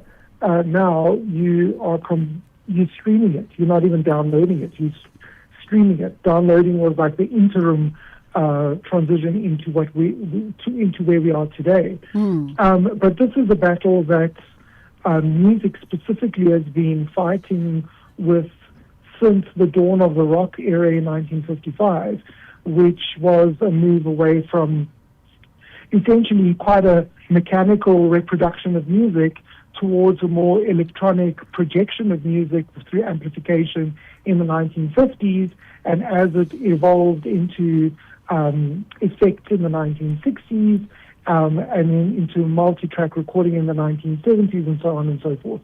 So there has been forever in the contemporary music idiom an evolution in the way in which music is delivered. And the key to all of that is how artists can harness the power of these technological advancements in order to be able to produce something that speaks to the consumer that is consuming the music today. And you say that the solution is not blindly chasing every trend, but identifying meaningful shifts within the industry, dissecting those and then weaving them into programs. Talk to us about that. Yeah, I mean, the thing is, if you're going to follow every trend, then you'll never keep up with what's going on in the industry, because there are so many trends, there's so many variations of what's going on out there. And if you're going to chase everyone, you'll never get to ultimate conclusion. So the idea is that you need to try and find a way in which you can harness some of those key advancements in technology, and then try and incorporate them in such a way that it will allow the students to assimilate some of those ideas into whatever it is that they are creating. Ultimately, what you need to do is create a space which is free enough to incorporate new technologies whilst still remaining true to what the essence of the foundations of all of that is. The students at the end of the day need to be given the tools. Once they've got the tools and are able to incorporate them into whatever they are creating, then the sky is the limit. The technology is just the means of delivery. The creation is what is at the core of it. And if you can stimulate the creation, once you start adding tools, it doesn't really matter what those tools are because they'll be able to assimilate them into whatever they're doing. So you need to create an environment that allows for the assimilation of some of those creative and technological tools. And the truth, Dr. Sheldon, is that students are already using some of these tools, right? I mean, we know the buzzwords all over right now are AI, artificial intelligence, and how it's taken over. So are institutions sort of still within the discourse phase of how to incorporate AI tools? Sort of the guidelines around AI tools, or are they moving with it full throttle? You know, you say fighting it is counterproductive because the kids are using it already. Exactly. So the thing is that AI is a tool, just like any other tool that you would use, for example, in music auto-tune or effects units or phasing pedals or whatever it may be. So, you know, the thing is that the industry has been using tools for the longest time. Now, what we can offer as educators is insight into what the creative process is. That's what students don't have. So they're fiddling around with technology, and that's all great and good, but what is the why? Why are you creating? Why are you doing what you're doing? And the other day I was speaking to the students and I was saying to them, you know, the thing is, what we can offer you is the why. What we can offer you is the introspection into why you're creating a certain thing. Then all of the technology and all of the tools make greater sense because now you can plug in what you are doing with why you are doing it. And I think the problem with a lot of creatives is that they're not conscious as to why. And so education is meant to enlighten people to that consciousness.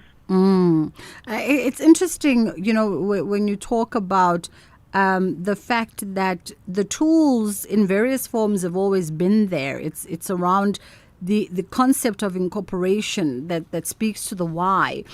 Because when you look at, for instance, in sound engineering and music making, when auto-tune kind of had its moment in the sun, and I remember thinking, I'm no sound engineer myself, but at the height of T-Pain's career, I remember thinking, well, what's the fuss about? You know, all the rappers were up in arms about auto-tune, Jay-Z doing a diss track. And I was like, what's the fuss about? Because you're saying that this is something, it's already been a button in the instruments that you'll use. It's already been used to enhance music in one way or another. Just one person has found a creative perspective to exploit it even more. To use it in a way that, an outlet, to use it in a way that distinguishes him even more than everyone else. And I almost feel like perhaps the conversation around AI and how it's affecting music, because we're seeing AI artists now as well, you know, being nominated for awards and all kinds of things. It speaks to exactly that, right? The evolution is here. Yeah. It's just about how do you exploit it for maximum benefit to you. And that is what musicians and producers and songwriters have been doing for decades, is taking a technology and then trying to see how they can enhance that or use that within their own space to try and differentiate them from the competition. Because that's what music has always been about, is the differentiation. What can I do that nobody else can do? Or how can I harness certain technology and tools to make my offering better than the guy next door. And that is what has driven the industry for decades. I mean, the Beatles versus the Beach Boys in the 1960s, how they were using technology in the recording studio to differentiate pet sounds from Sgt. Pepper's Lonely Hearts Club Band. I mean, those guys were competing each other to see how they could assimilate those tools into what they were delivering already in the 1960s. And then when you've got Cher and T-Pain in the late 1990s using auto-tune in their music, there was a lot of jealousy in the industry because there were rappers that were very, very puritanical about how hip-hop should be delivered. But there is nothing that says that something has to be delivered in a specific way. At the end of the day, the audience is what dictates what will be bought, what will be listened to, what will be consumed. And if you're giving them something that they love, they're going to consume it, whether it adheres to certain preconceived notions about what those things should be is immaterial. The audience doesn't care. They just like what they like. Absolutely. Just on a passing nugget here, and I think it speaks to the sentiment of what you say. You said in the piece that educational institutions carry a responsibility not to simply transfer technological knowledge, but to build creative ecosystems that stimulate exploration, collaboration, and confidence. Because when students are given space to experiment freely, they engage more critically with what they learn. Exactly. And that is at the essence of everything. That is what it's about. It's about creating spaces where people feel free to bring their AI or to bring their auto-tune or to bring their effects pedals or to bring whatever it is, whatever tools they want to, whatever weapons they want to the game, because that's what it's about. And the delivery, it's immaterial. How you choose to deliver it is immaterial. At the essence is a good creative product. And how you choose to deliver that, whether it's on an AI or a Pro Tools or a Fruity Loops or whatever. I mean, I was just listening to a podcast the other day where Pablo Picasso, at the end of his life, at the age of 91, chose to do one of his greatest works using wax crayons. Now, wax crayons is a medium that children use in creche, but yet that was the medium that he chose to use in his 90s.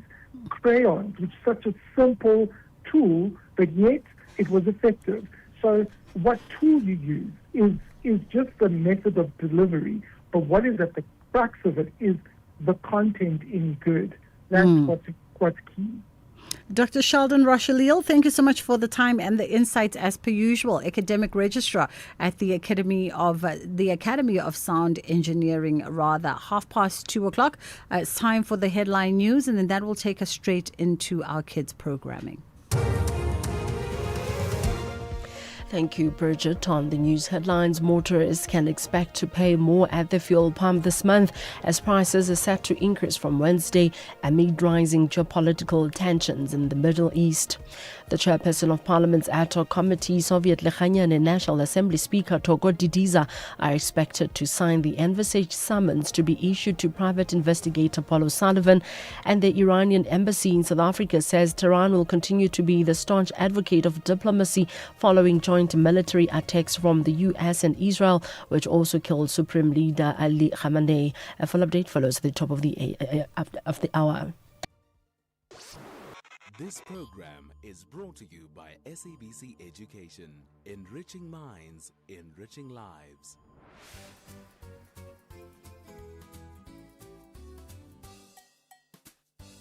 Hello friends, it's a brand new week and welcome to our Monday edition of Kids Corner, a fresh start to try again, grow and shine. Today we're talking about doing your best. How do you feel when you do something well? Proud? Happy? Excited? Praise or a reward when you do well? Is it more important to do your best or be praised by others? What do you think? How should you respond when someone congratulates you for doing well? Should you still try your best when if no one is watching or praising you? Alright friends, let's hear from some of our friends while you share your answers with the people next to you.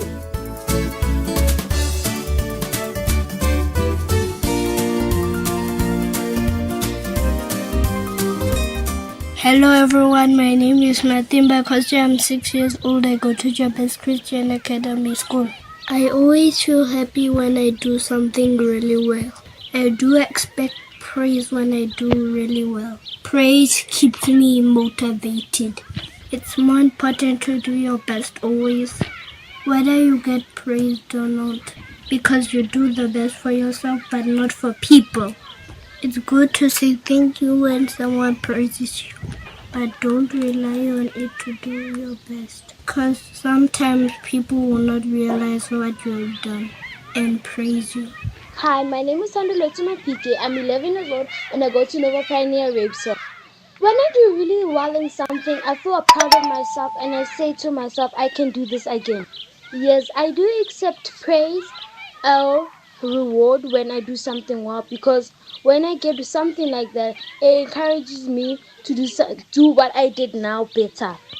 I think it's more important to do your best, because if you do your best, I think you can learn from the mistakes that you did and then fix your mistakes and carry on. And in the next time when you have to do it again, I think you can fix your mistakes and do better than last time. I think when someone congratulates you for doing something well, I think you should be happy, because you don't get people like that who congratulate you. Some people will be jealous and say, "Oh, that's supposed to be me." But you should actually be happy that that person is so proud of you and not jealous like other people in this world. I think you should still do your best even though no one is watching you or praising you. Even though no one is watching you or praising you, you should still do your best and encourage yourself and praise yourself and praise the Lord and ask the Lord for better.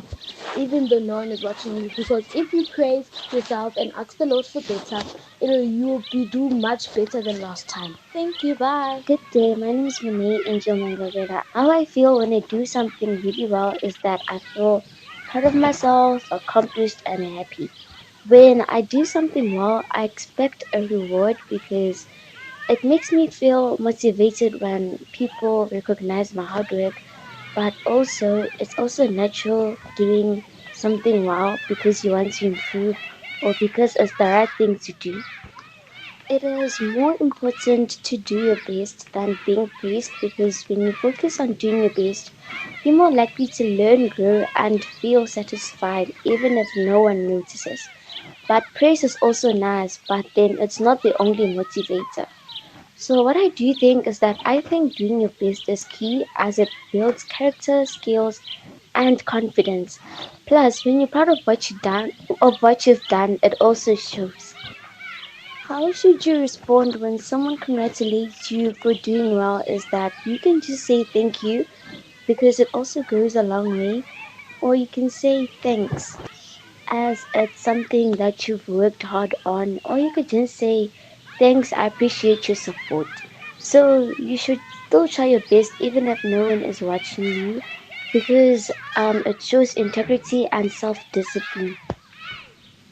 And also because it's about being true to yourself and your goals, plus you'll feel proud of yourself, and that is what matters the most. Thank you and have a lovely day. Hi everyone, my name is Alanda Mzobe. I am 12 years old.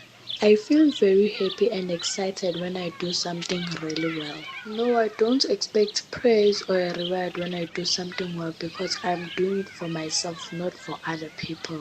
Yes, it is more important to do your best than to be praised. How should you respond when someone congratulates you? You should respond with what's in your heart. For example, thank you. I really appreciate what you said to me, and that touched my heart so deeply. Yes, you should try your best even if no one is watching you, so that one day when there's no one else to praise you, you can do it alone. Thank you, everyone. Hi friends, my name is Oketa Mungai and I live in Polokwane City. I feel happy when I do something really well. I don't expect any praise or reward, because as they say, hard work is its own reward. It is important to do your best than to be praised. I think it's because it helps you strengthen in weaknesses. You should respond to someone when they congratulate you by thanking them, or you could congratulate them back. You should try to do your best even if no one is watching you or praising you, because Sometimes there can be no one watching you, but you can still do your best in life. Thank you. Hi guys, my name is Kate and today I'm going to be talking about my greatest accomplishment.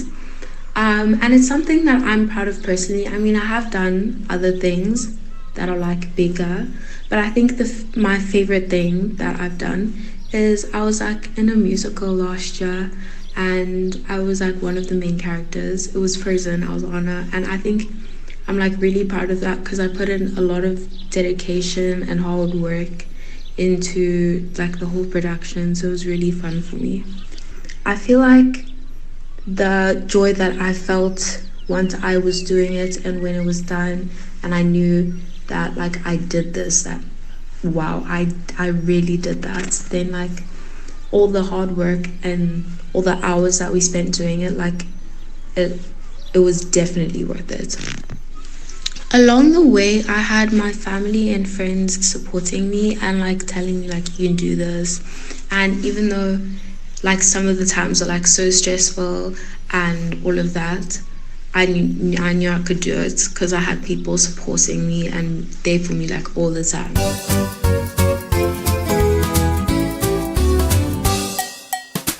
Thank you, friends. It's always great to hear from you. And to our friends listening, I hope you shared your answers with the people next to you. Doing something well is one of the best feelings you can experience. It brings a sense of pride, happiness, and confidence, whether it's finishing your homework, learning a new skill, scoring a goal in a game, or helping someone. Every achievement matters. While praise and reward from others can feel nice, the most important reward comes from knowing that you gave your very best effort. Doing your best is not just about being seen or recognized. It is about challenging yourself, learning, and growing every single day. It is natural to enjoy congratulations or positive words from others, but relying only on praise can make you forget the true value of effort. The real reward lies in personal growth, skill development, and the satisfaction of completing something well. When someone congratulates you, saying a simple thank you shows respect and kindness. But it is also important to remember that the praise is not the reason you tried. It is a bonus. Even when no one is watching, giving your best effort is still important. Life often presents moments where your actions go unseen. But every time you try hard and focus on doing well, you are building responsibility, self-discipline, and confidence. Small acts of effort add up over time, helping you become stronger, smarter, and more capable in school, at home, and with friends. Doing your best teaches you resilience. Sometimes you may make mistakes, face challenges, or feel like your effort is unnoticed, but these experiences are opportunities to learn. Children who continue to try hard even without recognition develop perseverance and a strong work ethic that helps them in every area of life. They also learn to value personal achievement over external rewards, which is a powerful skill for the future. In the end, success is not only about the praise or reward we receive, it is about the pride we feel when we know we have done our very best. Every effort, every small step, and every challenge faced is part of building a confident, responsible, and capable person. By focusing on doing your best, staying kind, and celebrating your own growth, you are preparing yourself to achieve great things in school, with friends, and in life. That's it for today, friends. See you next time.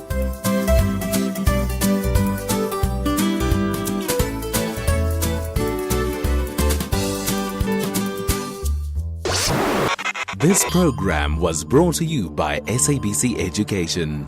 Enriching minds, enriching lives. When music meets nature, something unforgettable happens. Symphony by the Water, a world-class live music experience set against the breathtaking beauty of Midmar Dam, featuring the KZN Philharmonic Orchestra, Spogazi, the Black Lapels.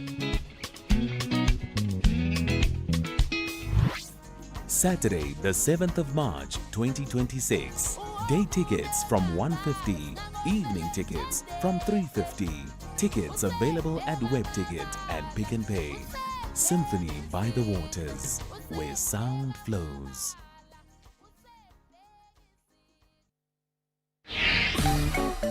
You are listening to The Full Circle So the 3rd of March is a World Hearing Day. That's tomorrow. And we're looking at a conversation of how common is hearing loss in South Africa and who's most affected. We're catching up with Hawa Bibi Mohammed, who's an audiologist and corporate trainer at Articon. How are you doing this afternoon? Hi, Bridget. I'm good, thanks. And yourself? I'm great. Thank you so much for the time. Much appreciated. So this year for World Hearing Day, which is observed on March the 3rd, the World Health Organization is drawing attention to childhood hearing loss. Talk to us about that. The theme for the campaign this year is From Communities to Classrooms, Hearing Care for All Children. Let's talk about, just hearing loss for kids and how much they are affected by hearing loss. Definitely. So it is, hearing loss is actually more common than most people realize, especially when it comes to children. So there's about 1 in 5 South Africans, which is like about 20% of the population that struggle with hearing loss. And a significant part of that population that struggles with hearing loss is children. So that's why for World Hearing Day this year, our focus is on trying to provide hearing screening and just hearing tests to children in classrooms, in communities. It's really a very important issue that we're dealing with, especially for children. Now, when you say when you say about 20% of that stat speaks to children, would this be hearing loss that? Are we talking permanent hearing loss that is coming at particular stages and ages, or partial hearing loss, or perhaps it's a concoction of different factor? Yeah, so it is different degrees of hearing loss or hearing disabilities. Some of this is obviously a lot more serious, where it's actually it's a disability in the fact that it affects children communicating on a regular basis. Some of these issues can be prevented or can be treated so that it doesn't worsen over time. So, for example, with kids that have infections, so you may have seen this at some point in your life, or I'm sure parents have that are listening in, where your child has like some oozing liquid or like sort of discharge from their ear. That is an infection, and that is something that can be treated and prevent a prolonged hearing loss issue for children, as well as something like wax in the ear. That's something very frequently happening with little ones.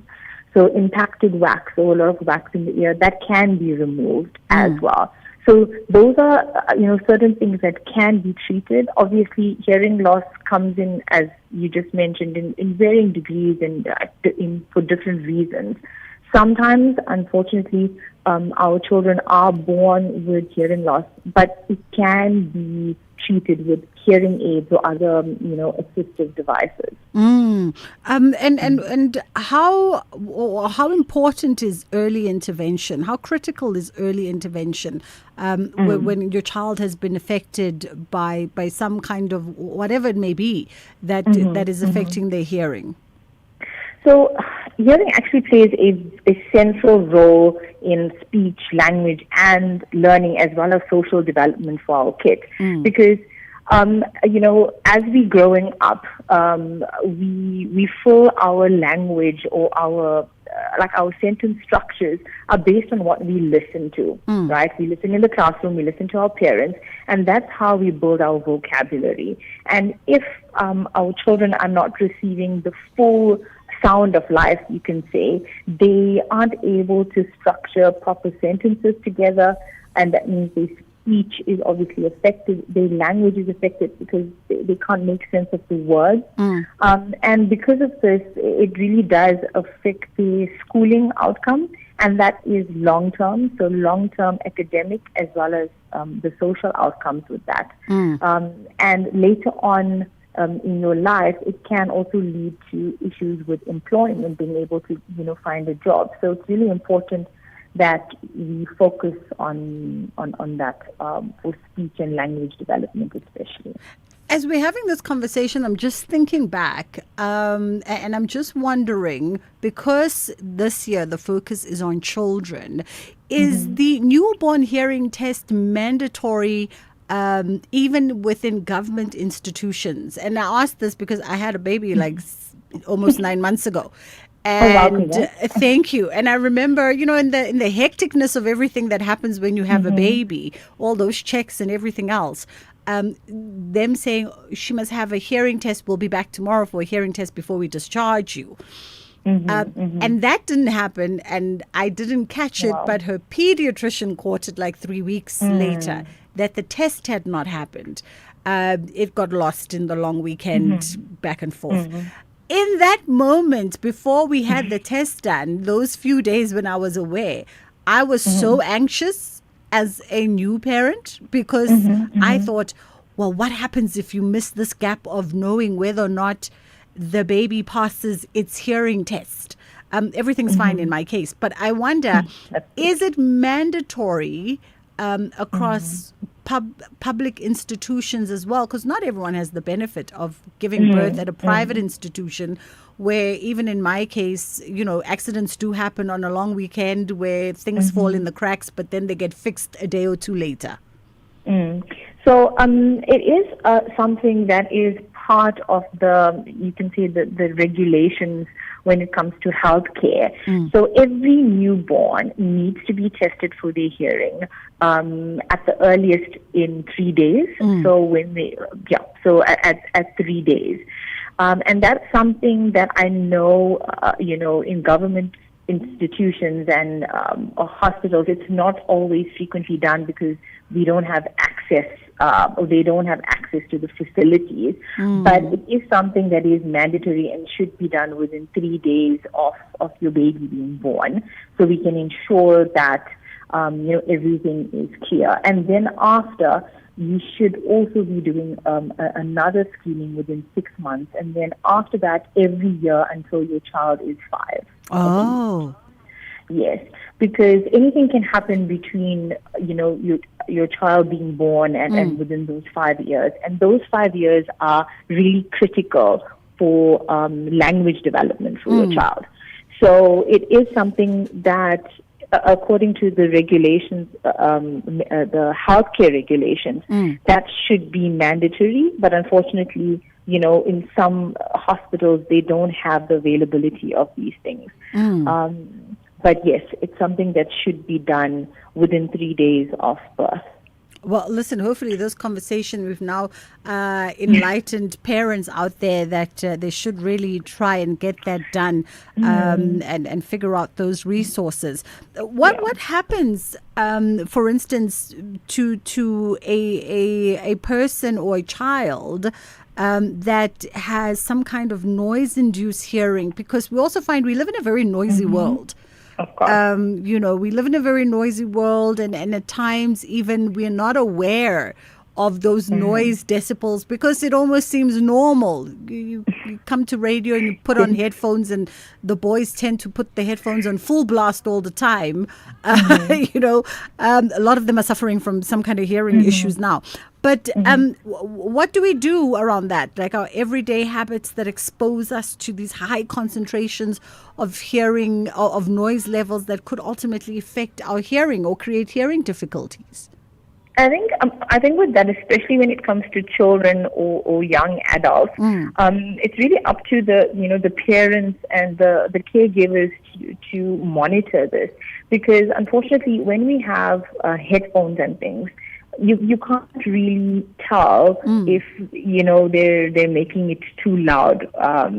You can't keep up with that when it comes to kids. So I would recommend that parents try and restrict that usage of headphones continuously for their kids. I know, when it comes to gaming and things like that, it's being frequently used with kids. So try and restrict that, because it's more about the prolonged exposure than the exposure itself. So the longer you expose yourself to a lot of loud noises or a lot of loud sounds, as time goes on, it progressively does affect your hearing. So on your phones, I'm not sure, I'm sure that you may have seen this when you're using your headphones. If you increase the volume, there's a warning that actually comes up to say you're exceeding the safe, like the safe zone. Yeah. And we often tend to ignore it, and we still increase the volume. So I would request people not to ignore that and don't extend that, because you are damaging your ears, and it is permanent. So noise, we call it noise-induced hearing loss. So noise-induced hearing loss is something that cannot be reversed. It's permanent, and then you would have to then use hearing aids and other assistive devices to help you out going forward. So it's something that can be prevented, and we should try and prevent it. And the best way to do that is to try and reduce our noise exposure, especially for our kids. Try and avoid using headphones, for prolonged periods of time. Yeah, I mean, when you say it's a permanent thing, noise-induced, that the effects of it are permanent. I just thought about all of my DJ friends from all the years. Because a lot of them work in radio, like I said, when you come on and you plug your headphones on, the levels are at club levels, full blast, full blast. And then they go play at clubs where they have to drown out the club noise and hear what they're doing. So they perpetually, exposing their ears to high levels of noise. Shame, man. I have a tip for them. I have a tip for your friends. Yeah. So I'm not saying that it's going to take away all the risk, but usually if you like a DJ or someone or an RJ or someone that's really exposed to a lot of loud music and just sound in general, when you have your gigs, just straight after that, try and go into a completely silent place for a long, maybe 4 hours or so, where you're not listening to anything. Almost basically like a silent room, so that you can allow your ears to kind of recover. Because if you continuously give it loud noise and loud sounds, that's what actually makes it progressively worse eventually. So try and, they should try and isolate themselves for a little while. Like a cooling off period. Yes. Doesn't fix the solution, it doesn't fix the problem completely, but it does help a little bit. Absolutely. It's like a singer when they sing and then they have to go on vocal rest. Yep. It's the same concept. Exactly. Oh, okay. Exactly. Now, what happens to a brain when hearing, for instance, goes untreated? Because it's so interlinked, as you said. It's a big part of brain development. 100%. So, not many people understand or know this, but we actually hear with our brain. It's called brain hearing. We don't really hear with our ears.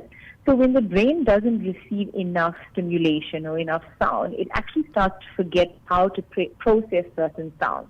And that's called auditory deprivation. I know I'm using a little bit of a big word, a big term here. But basically what happens over time, that can weaken your speech understanding, and it can impact your overall cognitive health. So your brain health, and your brain starts reorganizing. It's like when you're exercising and you're working out on your leg, that muscle starts getting stronger if you continue working on it. So the brain is like very similar in terms of it's like a muscle. So when we stimulate it and we give it a lot more, that muscle becomes stronger. But when we don't give it any information, that muscle becomes weaker. So we're basically weakening our brain by depriving it of sound. I mean, it's so fascinating, so interesting. And I mean, I know we're having a conversation. We're trying to make light of a serious issue, because it is a serious issue. But sometimes the best way to deliver warning messages and for them to be received is in a manner of making it palatable. We still know that, though, hearing loss at various degrees, especially, for instance, those who are born deaf, or have a severe hearing loss, there's a lot of stigma still around that. And I don't know where the stigma lays, whether it lays in shame, whether it lays in fear, whether because we're also humans at times, that you do kind of, you're scared of what if I find myself in that situation. And then that could create you having a negative sentiment to someone else. But how do we begin to engage these conversations and maybe even overcome some of that? And this is something that I think we deal with on a regular basis, right? I know a lot of people associate hearing loss with aging or with weakness. We usually think, oh, it's just old people. It's an old people issue, but it's not. It is younger people. It is children. It is us as adults that also have this. But I would encourage people not to look at it as a weakness when if you want to seek help. I would say it's an investment in your health. Right now there's a movement on mental health, right? Everywhere, like globally and even in the country. If you are concerned about your mental health, you should be concerned about your hearing health, because studies show that people that struggle with hearing loss also have increased depression, anxiety. They are also more prone to dementia, an early onset of dementia. So I don't need to scare anyone, but obviously if you're in a room, in a restaurant, or you're talking to your friends, and you all of a sudden, you can't really hear them properly, you tend to withdraw. And when you withdraw, you lose out in that community, right? And then that leads to isolation and depression and just that feeling of not being included. So all of that tends to lead to mental health issues. Yeah. So I would encourage people to not think of it as a weakness, but to think of it as being courageous, to try and invest in your health in every aspect. When we have issues with our eyesight, we are happy to go and get some glasses, right? And it's fine. So it's the same with your hearing. In fact, it promotes better communication. Absolutely. Yeah. Hawa Bibi Mohammed, thank you so much for your time today. Hawa is an audiologist and corporate trainer at Otagon. So tomorrow is March the 3rd. Remember to treat your ears with tenderness and sensitivity. Maybe even go on an audio break tomorrow. Okay, after you listen to our show. Then you can go on an audio break.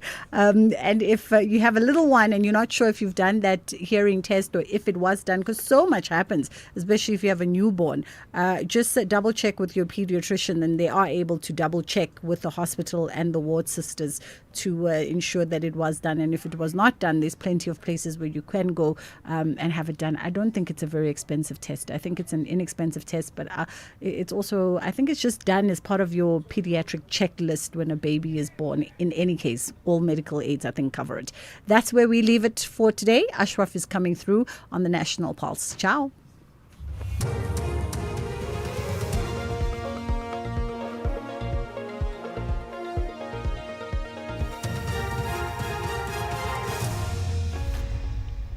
Thank you, Bridget, and the team on the top stories. Fuel price to increase on Wednesday.